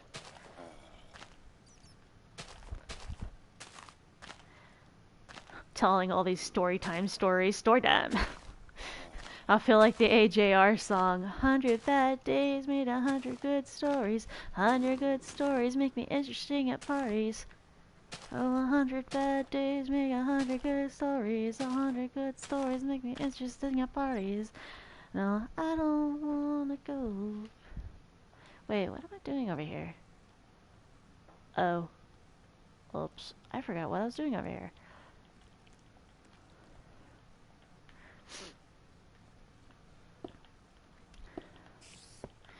I met Pedro in one of the Discord servers I'm in, and then they also play Destiny 2, and met my roommate. The radio in my head is already full. My radio is overloaded in my head because I'll mention just one random ass comment, and my room will be like, ha. No, my head basically goes, oh yeah, that comment you said reminds me of this song, and I'm just like, what? This song? Play that song, the one that makes me wanna blah blah blah, the one that makes me feel alright. Da, da, da, da, da, da, da. You have complaints? It is a pain in the butt. Yeah, it is. Like, I'll be sitting here and someone will be like, hey, do you like... And I'll be like, do I like pina coladas and getting caught in the rain, the smell of the ocean, or the taste of champagne? And they're like, no, do you like this game? Oh, sorry, my brain was on autopilot. If you like pina coladas and getting caught in the rain, if you have half a brain, if you like midnight, come with me and escape. I need to check the groceries. Hold on. Let me see if they actually came out here. They have still not shown up. That is not reassuring. Oh, okay, they just now showed up, but they're about to bring them to the door. Okay, I was a little early on that.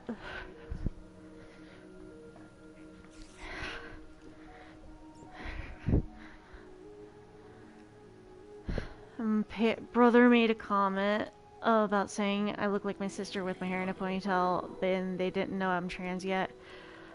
Oof. That's fair. My mom had made a comment once whenever I cut my hair short. She's like, why do you want to cut your hair short? You'll look like a boy. And I'm like, well, I'm gender fluid and I'm cutting my hair as a tribute to a lot of people who have lost rights as of now. They're like, but you spent 2 years growing out your hair. Yeah, and the government fucked it up in one day.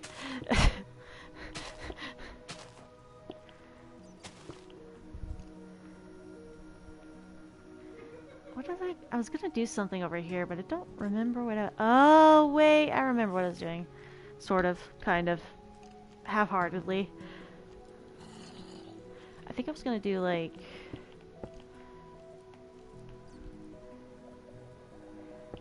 Why can't we just let people be happy?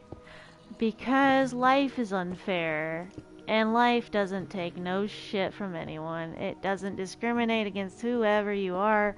It just decides to be shitty to whoever you are. It has no regrets. Let's see. I'm gonna do like... I have an idea. Bum bum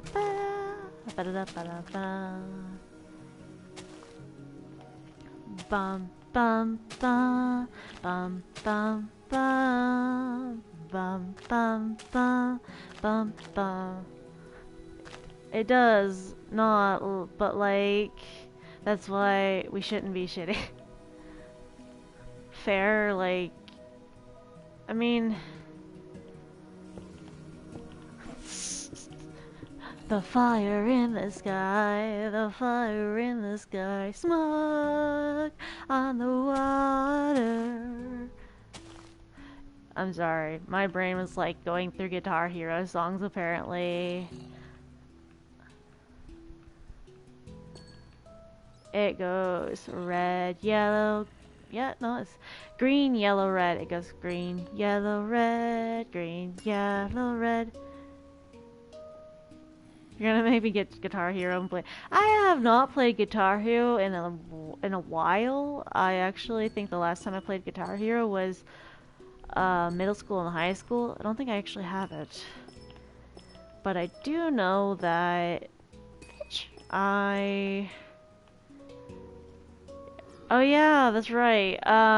Pedro plays guitar, has an actual guitar, and plays guitar. Travis, I swear, if you are back, you better not be leaving random blocks. I heard you teleport. Where the fuck are you? Travis, stop being a little bitch and come out of hiding. This is not the place to... I mean, it is a place to hide, but don't you hide in here. And that would be the grocery order. Dun dun dun dun dun dun dun. Sorry. Okay.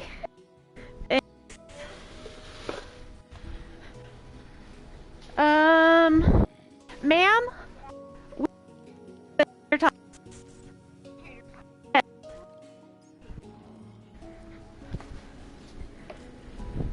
I figured I would catch them before they drive off because we are missing one particular grocery out of the order.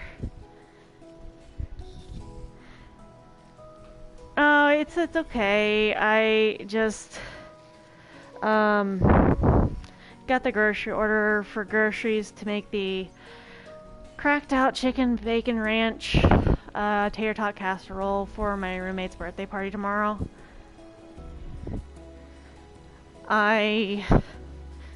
We had ordered what? She's gonna look for the tater tots because the tater tots were not. Yeah, they said that the tater tots weren't available, so I reordered them. I don't know how they don't have tater tots. Okay, so They didn't substitute them with anything. so I might have to bake potatoes. I reordered them to be delivered tomorrow morning. Okay.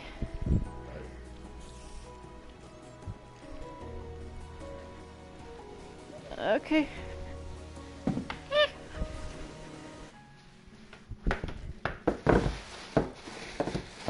Let's see what we got. There's that, and that, and there's that needs refrigerated. And then there's this, and this, and then... Oh yeah, my mic's not muted. Whoops. But I'm also have my controller hooked to my headset, so we're okay, of course, sort of.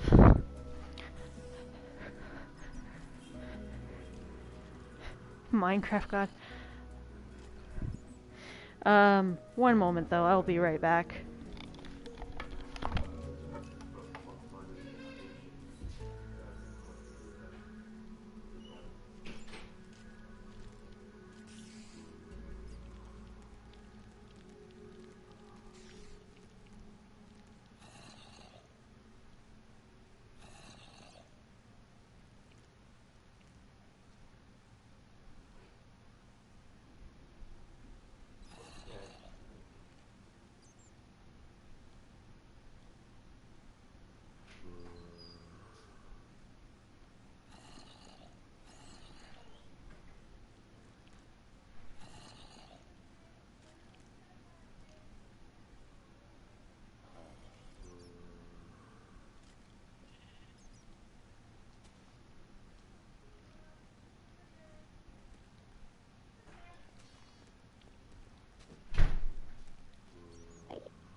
Okay, here we go. I am back. Ow! I just stepped on something. Oh yeah, the cord to my... Just a beacon and a god tier pick. Enough with the dad jokes. I'm the one that makes the dad jokes, but you're not a dad. Do you want me to be? Survival. Oh. But you couldn't be the dad. You don't have that appendage. Oh, I don't? Let me just go check my box.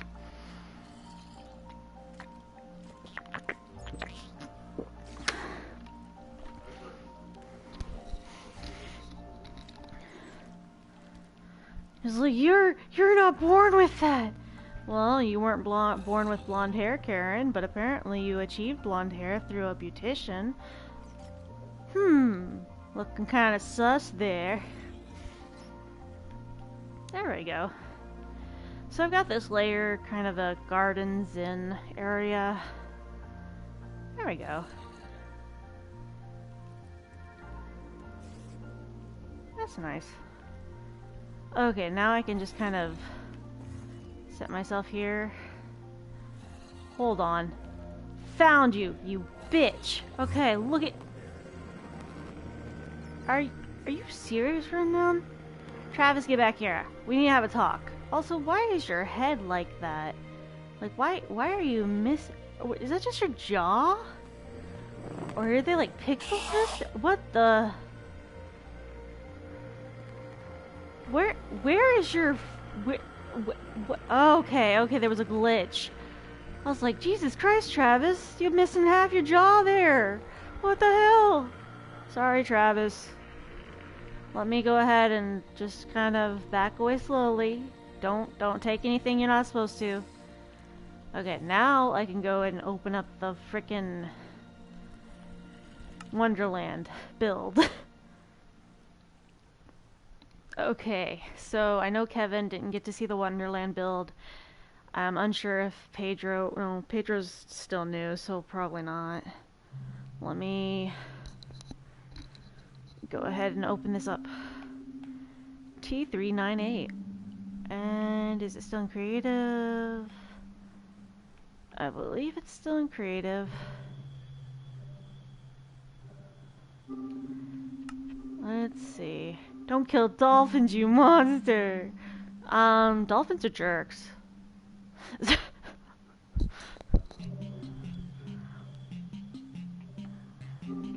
Dolphins are jerks. Look at them. They're funny and they learn how to do tricks. So do dogs. Dogs know how to do tricks and they don't have thousands of rows of sharp teeth.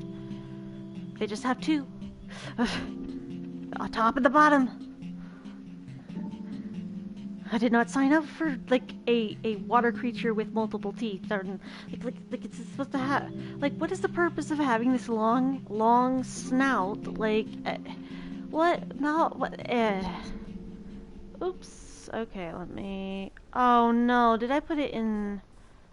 Is it in survival or is it in? Okay, still in creative. What the hell? Go. Okay, why do I have a shield still up here? How the heck do I... Okay, maybe if I just kind of...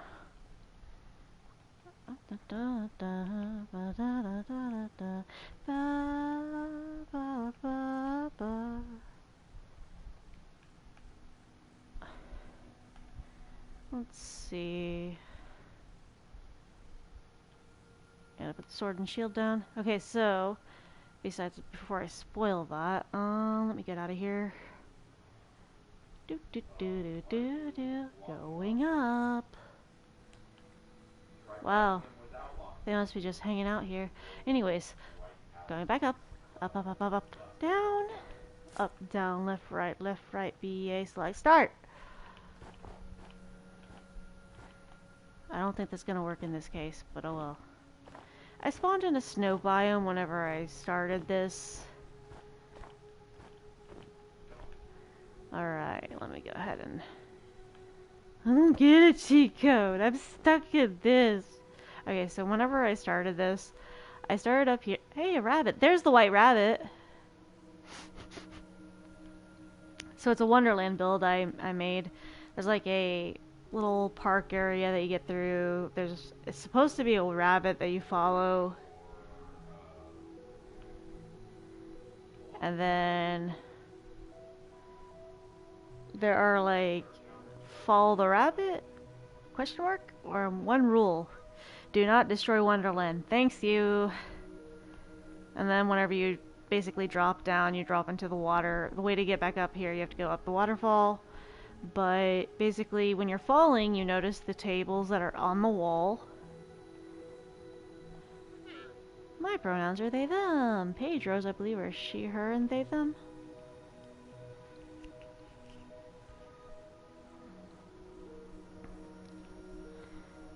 I mean, I use bro and dude, but that's just because my brothers, we use that instead of like a lot of stuff. So apparently there's an alpaca in the water area. There's an alpaca in the watering hole. I shall name him Carl.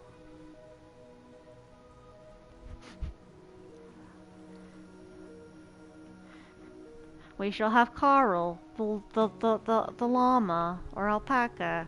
Carl, why are you in the water? I'm not in the water.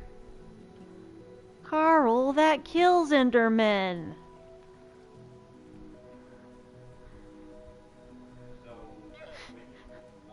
Carl, why?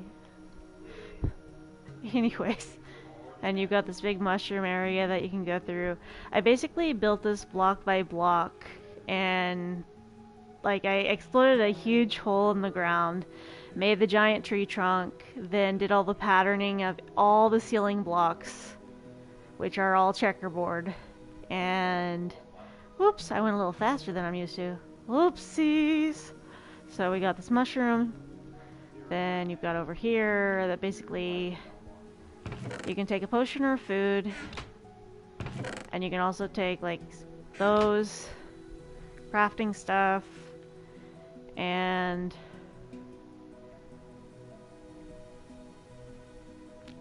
you come to the big twisty tree in the middle. Hatter shop that way, Queen's way, this and that way, Snod that way. If you want to go ahead and go this way or that way or this way, I don't think we can travel that way, but oh well. That way, down way, what way? Or perhaps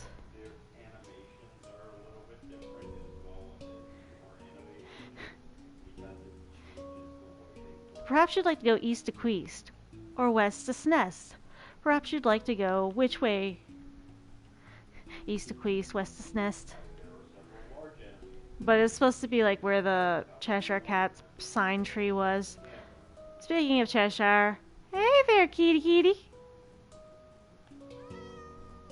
Hi, yes, I invaded your tree. Surprised to see you're still here. Wrong color, though. You shape-shifting colors, buddy? Wouldn't surprise me. Don't worry, I'm only gonna go inside the fairy ring. Now do I need to like light a torch or something? So there's like a little garden area, fairy ring type place, because I thought it was very fitting. And then over here, there's the ceiling with all the tables in the picnic area. And there was, I don't know if it's still over here, I think it got destroyed. Yeah, last time I let people play, they destroyed the mob spawner. There's a mob spawner where the mushroom was. Hey Alice, where's your wonderland now that you're stuck on Earth? Hey Alice.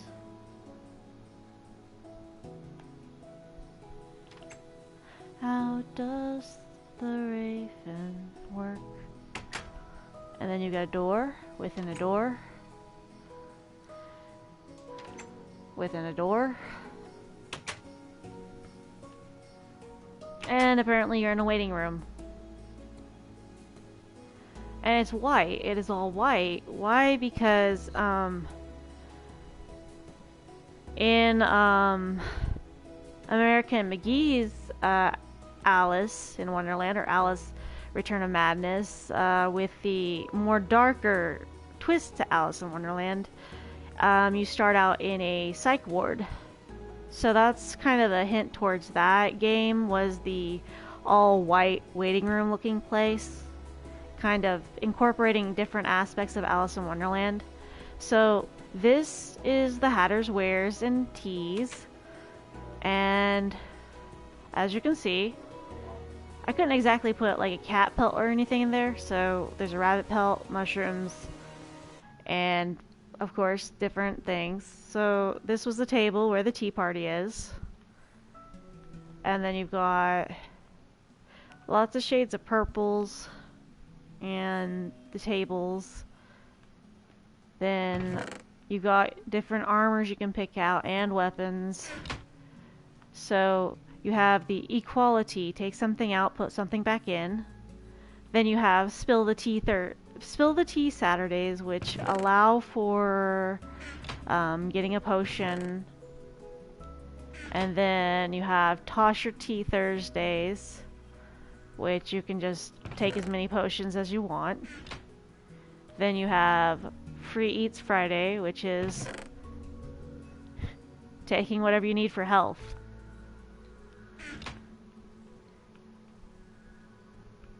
Let's go over here. And that is the Hatter's shop. Then let's see what we got. Do you want to do, if they wanted the tea and choose not to have the tea, you cannot make them drink the tea. That's fair. I don't drink tea, but I like making tea. Let's see, so there is the White Queen's Garden. The journey isn't over, there are many paths to choose. Welcome to Underland. So, in Tim Burton's Alice in Wonderland, Wonderland is referred to as Underland. And in a lot of different versions of the book by Lewis Carroll, there is mention of Wonderland or Underland. So, White Queen's Garden, there's the Red Tyrant's Court, and then there's also the White Rabbit Inn, which is a place for people to have a resting or spawn point. So there's a carrot garden or carrot patch, making a reference to the Disney Alice in Wonderland movie where Alice is at the rabbit's house and there's a carrot patch outside. And then there's this tank that did have fish in it, but there was an oh, you're still in there. Are you still? Yep, the axolotl's still in there. Hi, Frank. So I had an axolotl in here, and I had a bunch of fish in here, but apparently if you put an axolotl in the tank with all the fish, and you put the axolotl in an area with fish, the axolotl eats all the fish. And I wasn't aware of this because I kept hearing fish just going and just like being eaten, and I'm like, what the hell's going on? And I look in here, and apparently Frank was hungry. Eats all the fish. You're an axolotl. Axolotls don't even eat fish. They have a vacuum for a mouth and no teeth. Fucking cave salamander shit. And there's a porch. Like, how the fuck you wanna eat the? I'm not gonna question it. I don't know. That just kind of scares me. Axolotls eating fish. They do try to eat everything though. Lobby check-in. So basically, you have someone that would work the inn or lobby area, assigning people rooms. And here's like the management spot where you have a room of your own. Then let's go over here. I'm trying to jump over this desk, thank you. Not the most professional, but we're all mad here. So, no one said anything about professional. You haven't had your tea. Okay. So, here's the kitchen cafeteria area, basically. Got cake here, cake there, cake everywhere. Have some cake. So here's potions. Have some cake. Perhaps you'd like some jam on your watch. No jam? She's stark crazy. She's gone completely mad, and I should know about Madame Hatter. So there's a food thing. Then there's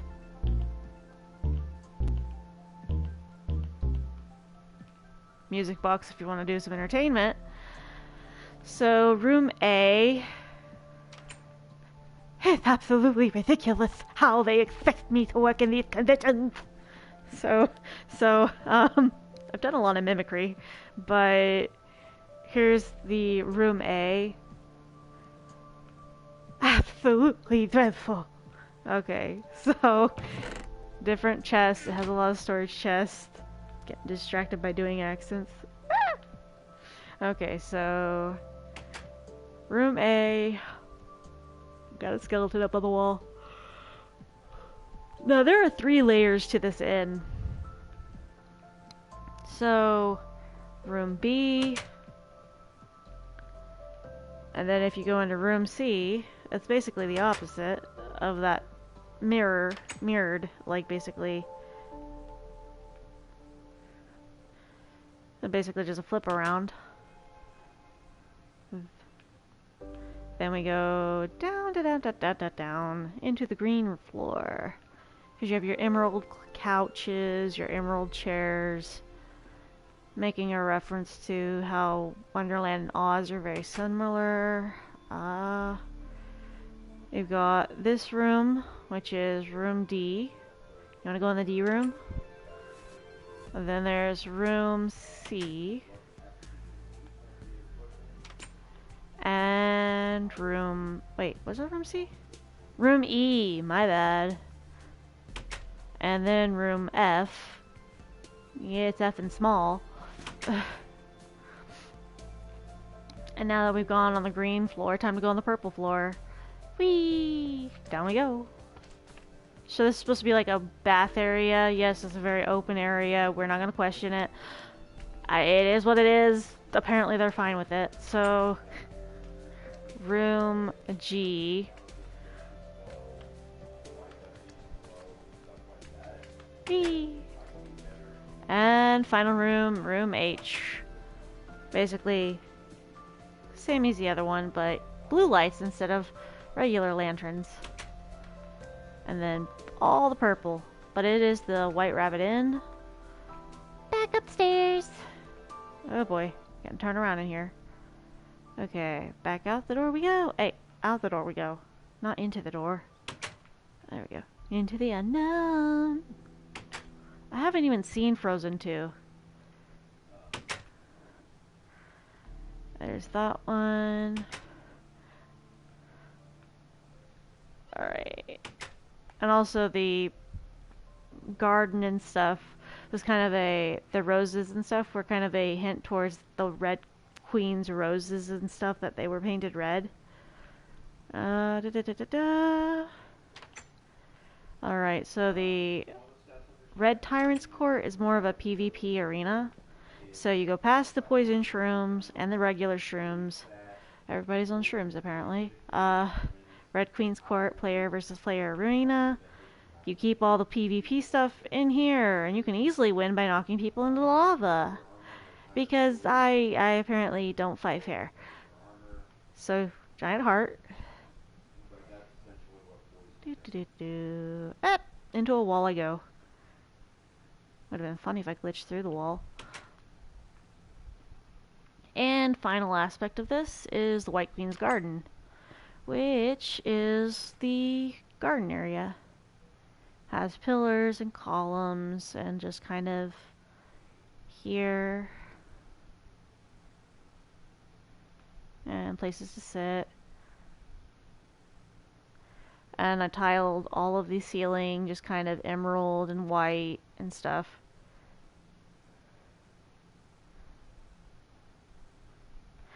The dormouse said, "Twinkle, twinkle, little bat, how I wonder where you're at." Feed your head, feed your head. So, I didn't know if the spores were poisonous or not, so I just put them because they were, kind of pretty flowers.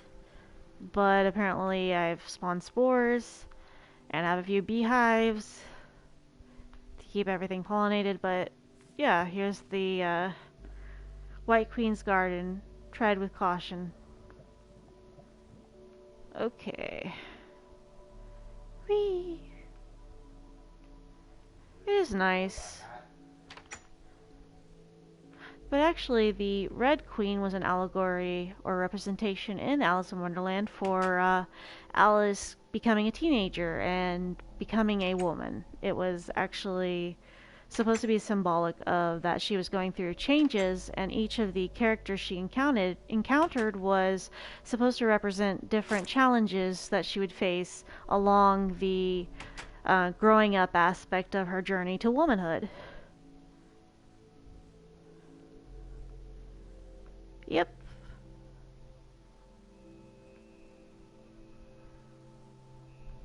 Hi Cheshire. Hi Carl. Carl, you just can I like whack you so you get out of there?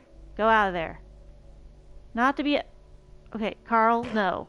Go out. Are you not okay, okay. Stay out of the water. Behave. Don't kill anyone. And don't, whatever you do, don't kill Cheshire. Okay. Now that we've established that, he's probably gonna kill Cheshire. But anyways, don't kill the kitty. Bad grandma, sick grandma, don't eat the kitty.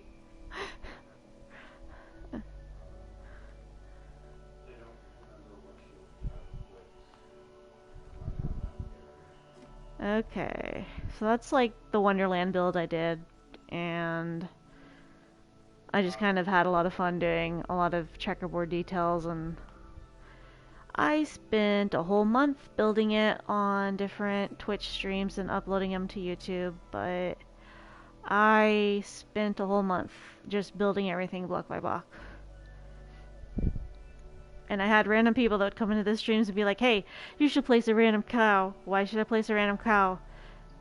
So you can let me play with you and then I can blow up the cow. Me. I'm kind of trying to focus on getting this build done and I don't need random bullshit while I'm trying to make things or people fucking with my build. So, no.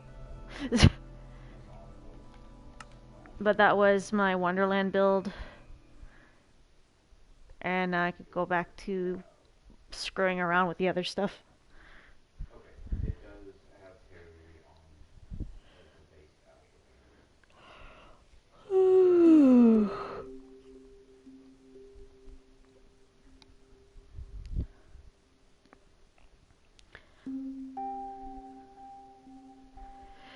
Yeah, a lot of the times when I'm playing Minecraft, I get a lot of people saying, hey, can I play with you? And I'm like, I don't have it on multiplayer right now, and I'm kind of working on stuff. Oh, okay. And then I have people that hop in, they're like, hey, you should join my server and play with me. And I'm like, I am busy. And they're like, oh, okay. And then they like get angry or upset about it. I'm like, well, I'm sorry. And I understand a lot of people are looking for people to play with them online, but I honestly just do what I have energy to do, and socializing with people that apparently assume I am the same age as them when I'm way older than that. Like I get people that are like, oh, that's a cool build. How long did that take? It took me a month. Cool. So how old are you? How old are you? And they're like, oh, I'm like 13, and I'm like, kid, I'm old enough to be your mother. Let's not do this. I have been offered to play, but chances are I won't ask. Lol, I'm too shy of, I guess. That's fair. Well, yeah, I've had people like join in streams or like Twitch streams and be like, they'll tell me how old they are, that they just came to the stream for the first time, and I'll be like, oh, okay, cool, and, so what brings you to the stream? Oh, I was just looking through random people, and you have some Minecraft stuff going, and that's pretty cool, so I was wondering if, I could play with you, and I'm like, no, because you're a minor, and I understand it's okay to play with other people, but a lot of the conversations that I have and go on to different topics with are not conversations I could have with someone of your age. So I do not feel like jail time. That's a reasonable thing. I don't feel like jail time, and yeah, no. I've had some people that join in the streams. They're like, "Oh, I'm 17." I'm like, "Cool, you're still a minor." They're like, "Oh, I'm almost an adult. We can talk about adult things." No, we can't, cause I will go to jail if you like have that conversation with me. Well, age is just a number. Yeah, a phone number. It's called 911.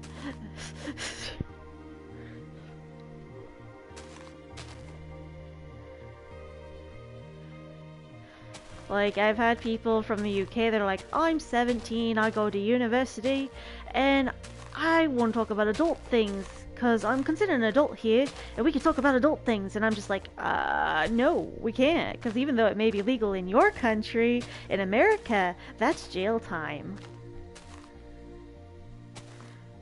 What conversation topics could put you in jail? I mean, generally, just trying to talk about normal things. I talk with people of my age, like subjects and topics that are more adult orientated. Um, those being discussed with a kid can be seen as like not okay, and it's generally not my place to discuss those things with random strangers on the internet that are kids. It's generally either their parents' job or like a adult figure that lives with them's job to discuss or explain those type of things. Cause yeah, not my job, not my circus, not my monkeys.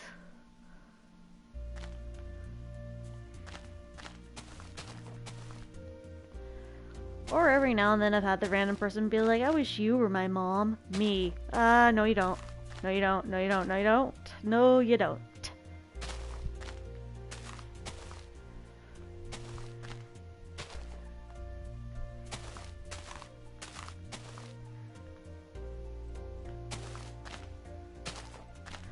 I've had some people that hop in a stream are like listening to me and conversating. They're like, I wish you could be my parent. And I'm like, no, you don't. No. They're like, could you adopt me? Nope. Nope. Nope. Nope. Nope. Nope. Let me put that in different languages for you. No, no, no, no, no, no, no, no, no, no, no, no, no, no. Nickel and CBS right now. Hi, it's Face, and you're watching Nick Jr.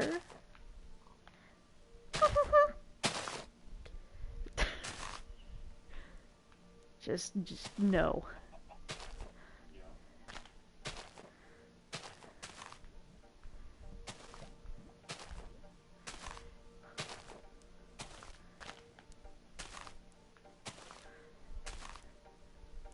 Just now that flashes back to nostalgic VHS tapes of getting Little Bear on VHS or Berenstain Bears on VHS, and just like, hi, I'm Face, and you're about to watch Little Bear.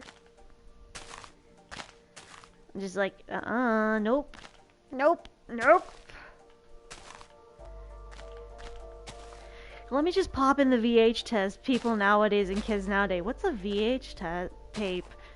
Me. VHS is where you grab a cartridge. What's a cartridge? VHS tape is a box that goes in a box and plays a movie. Well, that's silly. That's a DVD. You just insert that disc into a disc tray and play a DVD. Okay.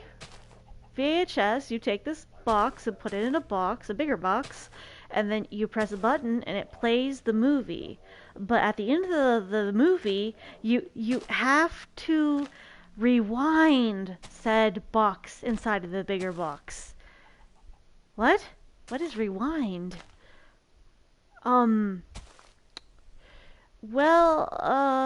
how to put this? All these little boxes that are small that go into the bigger boxes to play the videos, they require you to rewind all of the videotape that is inside of the box. What do you mean videotape? Videos don't come on tapes. Okay, so videotapes, VHSs have you know how they film movies in the movies they have those big reels of film that they put the movie onto to transfer it over to like a software or something. Well, they don't do that anymore. It's all digital now. Just I would just pause and look around. Just okay, well, at one point in time, probably before the time you were born or conceived, they had these big rolls of film on stilts that they would record the movies with, and then those big rolls of film would get transferred into smaller rolls of films, like the films on the stilts, put inside of a box, and then you can watch them on a videotape player. Then after that, you have to rewind them so you would be able to watch them again. What? It's complicated. Never mind. I may be young, but at least I'm not uncultured. I mean, that's fair, cause like, oh man, how do I explain this? So, I grew up very sheltered. About to have another story time. I hope you're strapped in for this one. So, when I was in high school, I basically lived under a rock when it came to learning about adult subjects or topics, especially whenever we had a class on education towards those topics, so we wouldn't be uninformed. Um, I wasn't apparently allowed to take much of that class, and then kids were in the library during driver's ed, and they were asking, "Hey, have you ever seen a teddy?" And I'm like, "What? Like a teddy bear? Like the thing you put on your bed that you just let it set up on like a stuffed animal shelf or something? That type of thing?" They're like, "No, what women? What's attractive?" And I'm trying to censor this conversation as much as I can. And they're like, "You know what? There's a computer in the library. Just Google it." And I was like, "Okay." So I'm trying to Google it, and I go and Google, and I'm like, "Oh, huh, huh, and interesting. I think I'm curious about things." Just like I'm over here, like, do I like women? Do I like women? Huh? I mean, huh? Maybe I'm just curious. Maybe I'm just curious. Just curious. But interesting.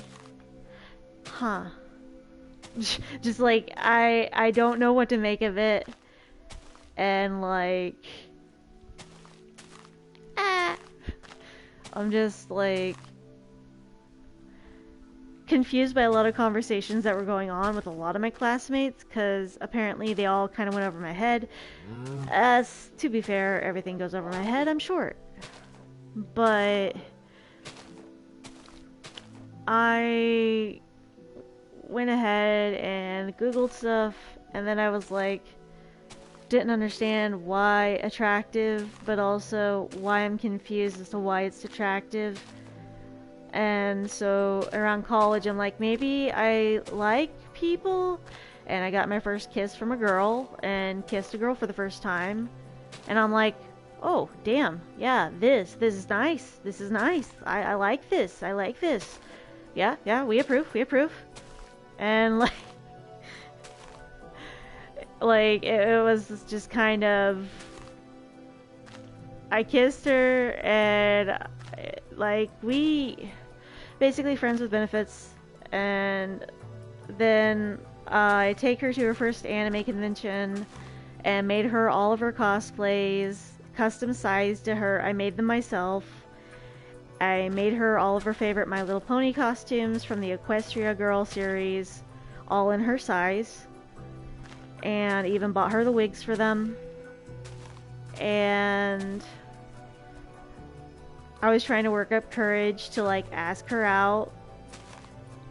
And at the anime convention, we're like hanging out, and she goes and does her thing. I go and do my thing. We plan to meet back up. And I'm sitting down. She approaches me. She's like, "Hey, I met this guy." And I'm like, "Oh, you met a guy?"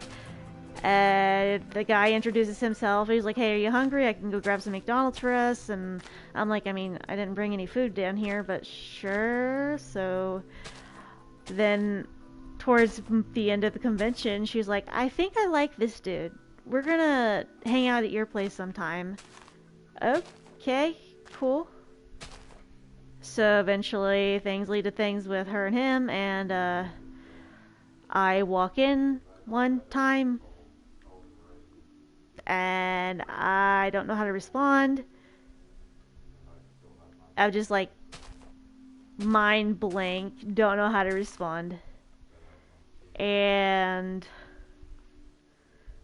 a bit afterwards, she says, "Yeah, I think I'm going to be in a relationship with him, and I like him, and he's going to be my boyfriend." And I'm just like, "Oh, that's cool. What about what we were doing and stuff?" And she's like, "Well, I like you. You're a good person, but I think it was just fun to kind of experiment with you." Eh? Totally didn't have feelings for you. Okay, cool. Um, and she was like, "We could be friends though." I'm like, "Yeah, sure, friends is fine. I will still try to support you and stuff and be there if you need me." Not getting stabbed in the chest here, but okay. But she's still in a relationship with him since I believe 2014, 2014. So let's see, 12. Would that be 12? Hold on. 15, 16, 17, 18, 19, 20, 21, 22. 8 years. So I've known her 8 years since college, and yeah, they're still in a relationship with each other, and she still messages me. I'm still friends with her. Well,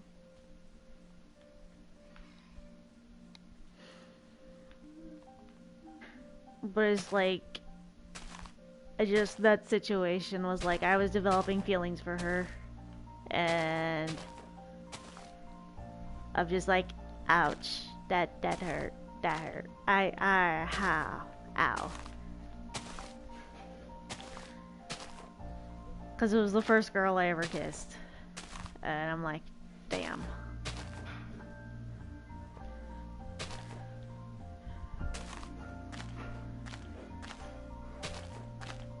And for a majority of middle school and high school, I tried to convince people I was straight. I tried to convince myself I was straight.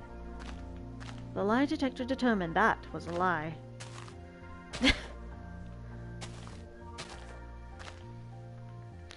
Whenever I came out to my family about not being straight, that I like everyone, but I'm also kind of asexual, but also pansexual, but also not biological gender you assign me.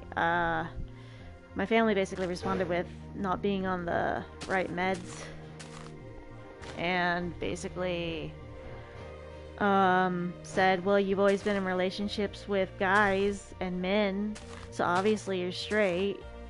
You've never kissed a girl. You've never had relations with a girl." I'm like, "Mom, you were not there when I did not live at home or during college, and you do not know who I have kissed since then. And I have kissed a girl, and Jacob knows about it. My younger brother knows about it."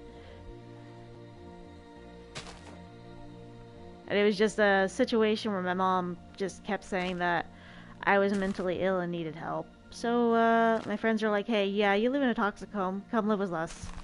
So we all just kind of moved out of difficult situations and now live with each other for the past almost 3 years.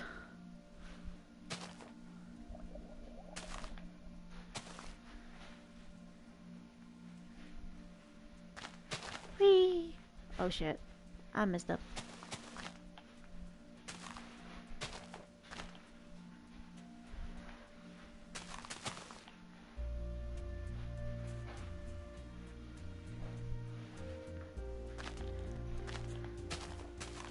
Um, I'm on an asexual spectrum, meaning that I'm ace flux, which is on the asexual spectrum, meaning that a lot of the times,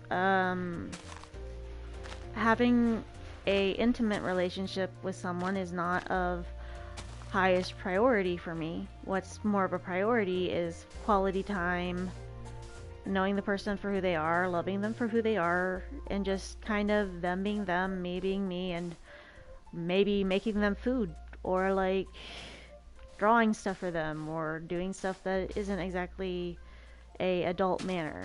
But there are some times where, since I am ace flux, my brain will fluctuate to pansexual, where I do find an attractive quality and do feel feelings, but a lot of the time my brain leans more towards my libido does not work. Sometimes it does, sometimes it doesn't. I can't exactly roll a dice for this shit. It's just whatever happens, happens. My brain's like, hey, random timing, but hey, yeah. And then sometimes it's like, oh, yeah, no, no, no, no, just not feeling it. Just ask my brain, hey, when are we gonna be okay? Yeah, we can't schedule that. What do you mean we can't schedule that? Not on a schedule. We can't just tell you when it's gonna be. So I gotta wait around and see. Yeah, fuck around and find out.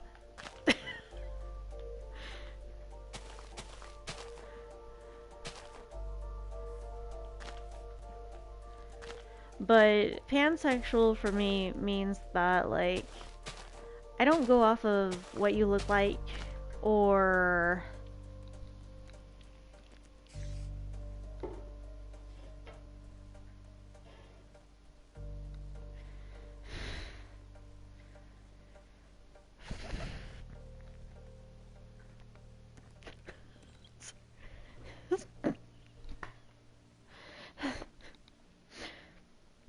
pansexual for me means that I don't go off what you look like.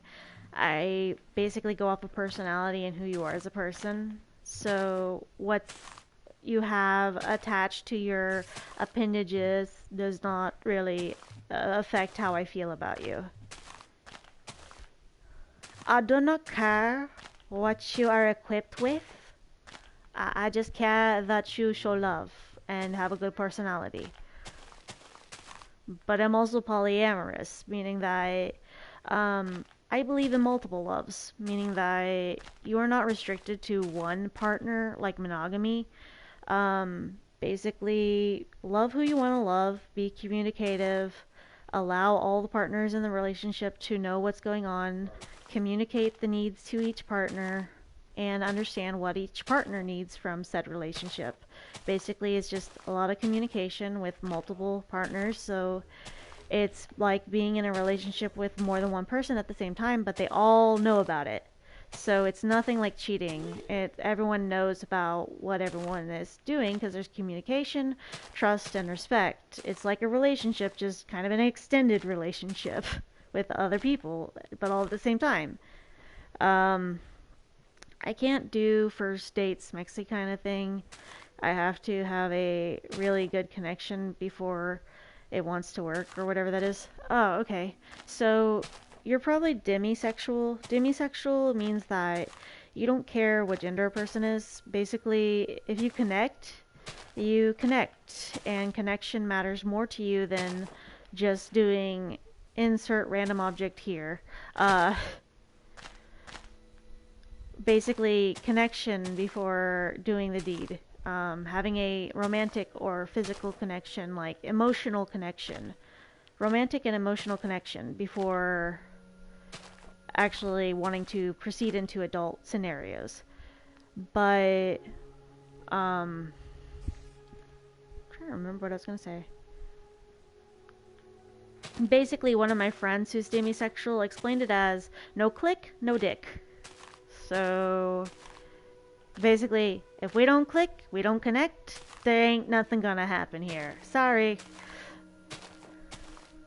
That's the best way I can explain it as like what demisexual is.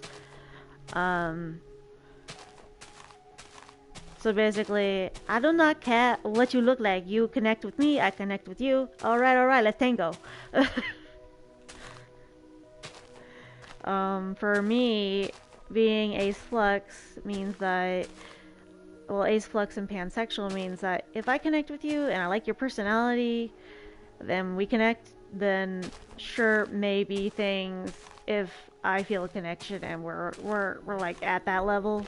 If not, that's cool. I'm good with just cuddles. I'm good with just cuddles and nothing further. Like that's fine with me. Like just cuddles. Just give me some like physical affection here. It doesn't even have to be like intimate. Just cuddles. Just cuddles. Maybe just a pile of squishmallows and cuddles. I am a basic ass beach.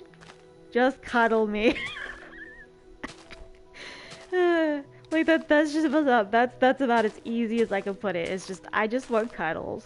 I do not care about I do not care about the intimate thingies. Just cuddles and comfort stuff and maybe having a bunch of pillows and just cuddle time. Cuddles are good. Cuddles are nice. Hugs are nice. Just a giant hug.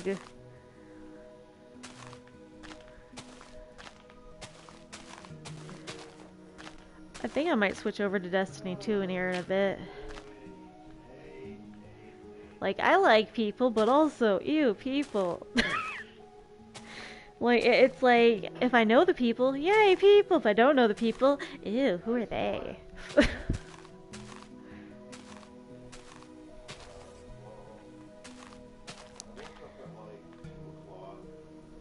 It's just like whenever I'm meeting people for the first time, I'm like, peeks my head out of my cave. Maybe I'll give them a shot. Maybe I'll meet people, and then they say something or do something that makes me cringe, and I'm like, ew, people. Why does it have to be people? And then they like lure me in with the memes and the puns, and I'm like, okay. Maybe I'll just take a step out of my cave. Oh, they're talking about anime? Okay. We're going further out of our cave here. Oh, they talked about a movie that came out. I'm going back into my cave just a little bit. Oh, they're talking about stuffed animals and squishmallows? Okay. You've got my attention. They're talking about art. Fuck, I'm in. Oh, they just mentioned video games and comics? Okay. I can talk to these people. These people are not you. We're good. Then they mentioned something cringe again. Okay, maybe less good. Let's get 1 foot in the cave, 1 foot out of the cave. Yeah, we're just gonna edge it for a bit. Just lean on the edge. It's like, I'm in, you crazy son of a bitch. It's like, we're just talking about politics. Oh yeah, I'm gonna stay in my cave. But we're also discussing what type of pizza we want to order. Pizza? Are there breadsticks? Stuffing breadsticks into my bag. I'm sorry, I have to go. I'm taking the breadsticks, though. Do you want to join us for pizza and politics? Ooh, you got me a pizza, but you lost me at politics. But also pizza. What kind of pizza? Gluten-free pepperoni? Oh, you son of a bitch. What else we got? Well, we got breadsticks. I do like breadsticks. Huh? And we got cinnamon rolls. You son of a bitch. You got cinnamon rolls? Holy shit. Okay. But I'm going to try and open up Destiny 2 and see if it'll let me switch over to the stream. If not, I will have to restart the stream. So we're going to test this out and see how it goes. How do I do this? Aha! So it might have audio still being broadcasted. Yes, okay. Congratulations, we are going to start Destiny 2. Yes! Here we go. Start Destiny 2. Updating. Uh-oh. No. I can't even see anything that anyone says. This is not good. Well, we're stuck here on an update screen. Oh boy. Pardon the intermission. Oh, well, you're loading fast. Okay, never mind. No intermission. Jesus. I'm supposed to do food, sort of, maybe. Maybe I will, maybe I won't. I'm not sure.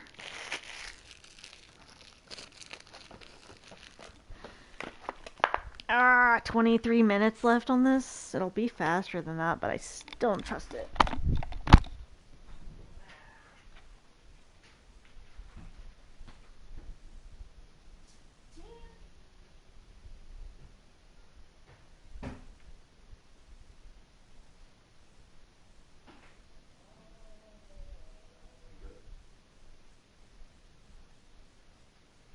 Update For Minecraft?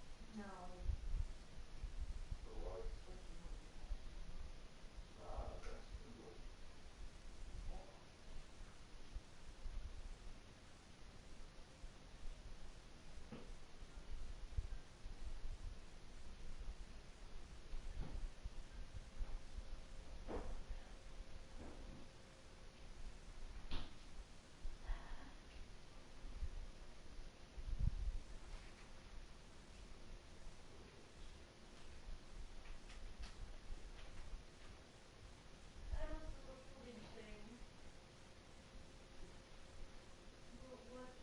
So I did go check my food real quick, see how it was doing in the zip fire.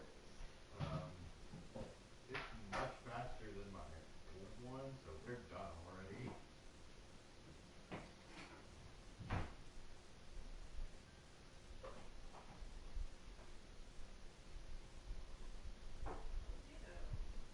Oh, it's going.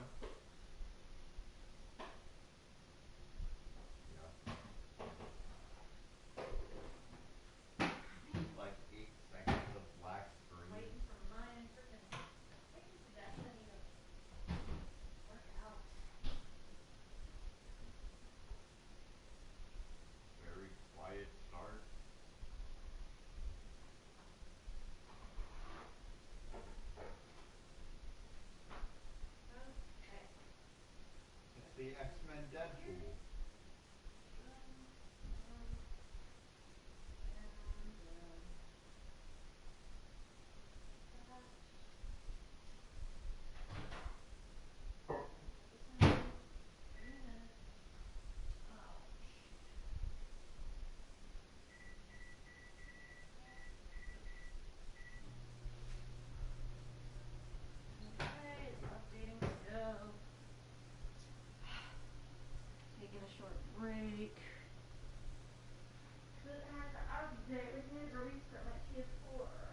18 minutes Fritos. left. What?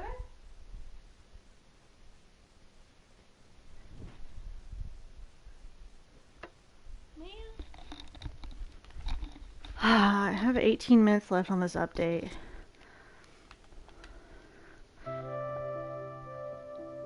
Audio is still intact. Yeah, I know. I've got to wait 18 minutes for Destiny 2 to update. I'm hoping it's not 50 gigabytes. Jesus. So while I'm waiting, I'm going to do the thing of the footage and try to eat dinner while I wait for it to update, because I'm not.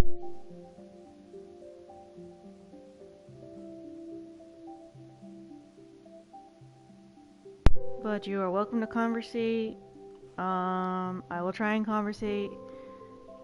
I have to do the footage thing, because apparently you need that to live.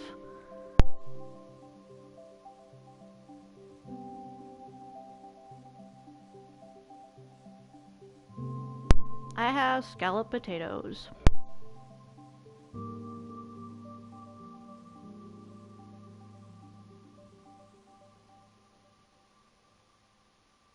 I actually made scalloped potatoes a few nights ago. I just had leftovers left over, so I'm kind of having those.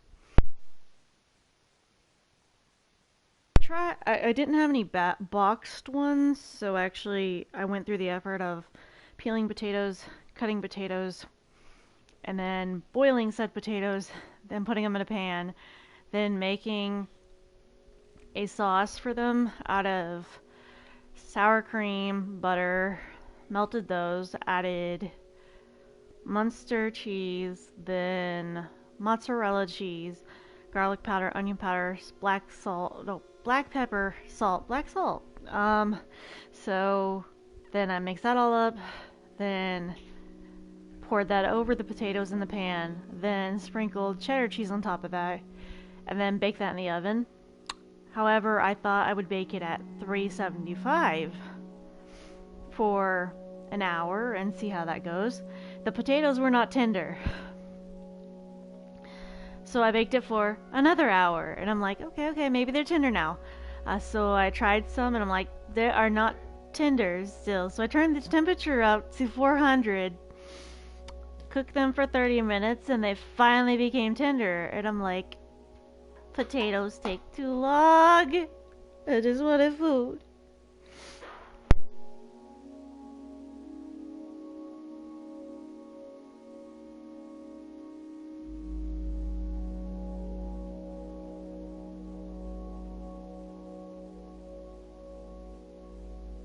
Like, I was just wanting potatoes, like scalloped potatoes, for the past week, and so I made some, and I'm like, I can't even make potatoes correctly. Hello, Pillow Slayer. I'm just kind of conversating while Destiny 2 does an update, and then I'm switching over to Destiny 2 after it finishes with its update.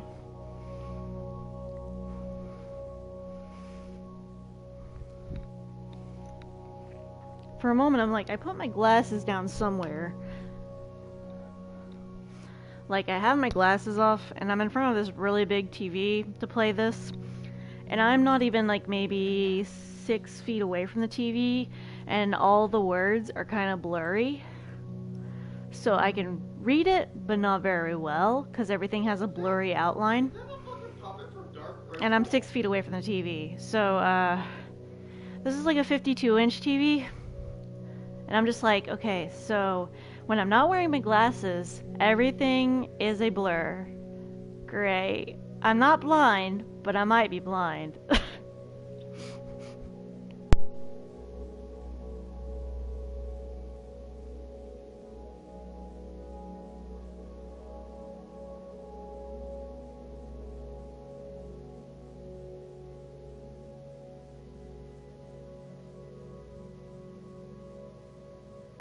But, welcome, and if you haven't followed already, feel free to follow for more content in the future.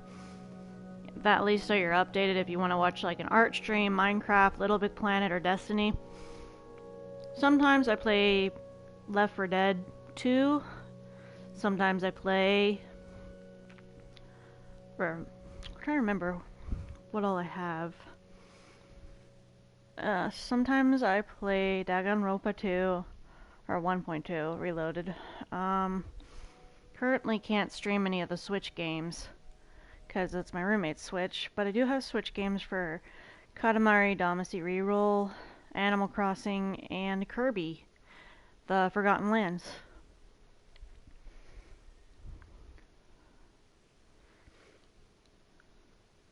I also have Call of Duty Black Ops 3. I have Diablo 3, Borderlands 2. I also have Borderlands 3 on my PC. And I have Bloodborne.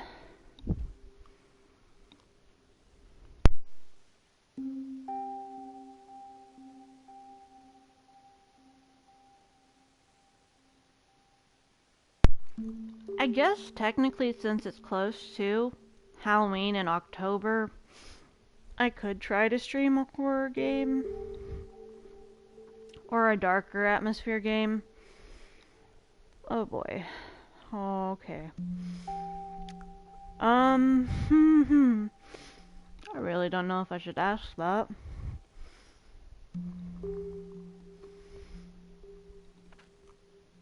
We could end up doing Diablo 3 or Borderlands, depending on what people are in the mood for. Got 3 choices here. We could do Destiny 2, Borderlands 2, or we could do Diablo 3. Have fun, pick one. Let's take a unanimous vote.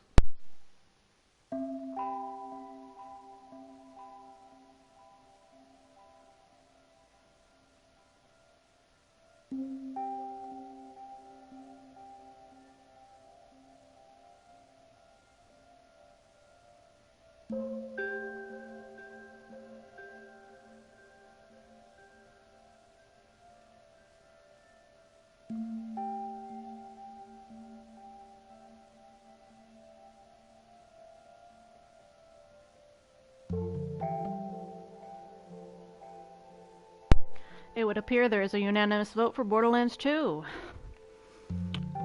Alright.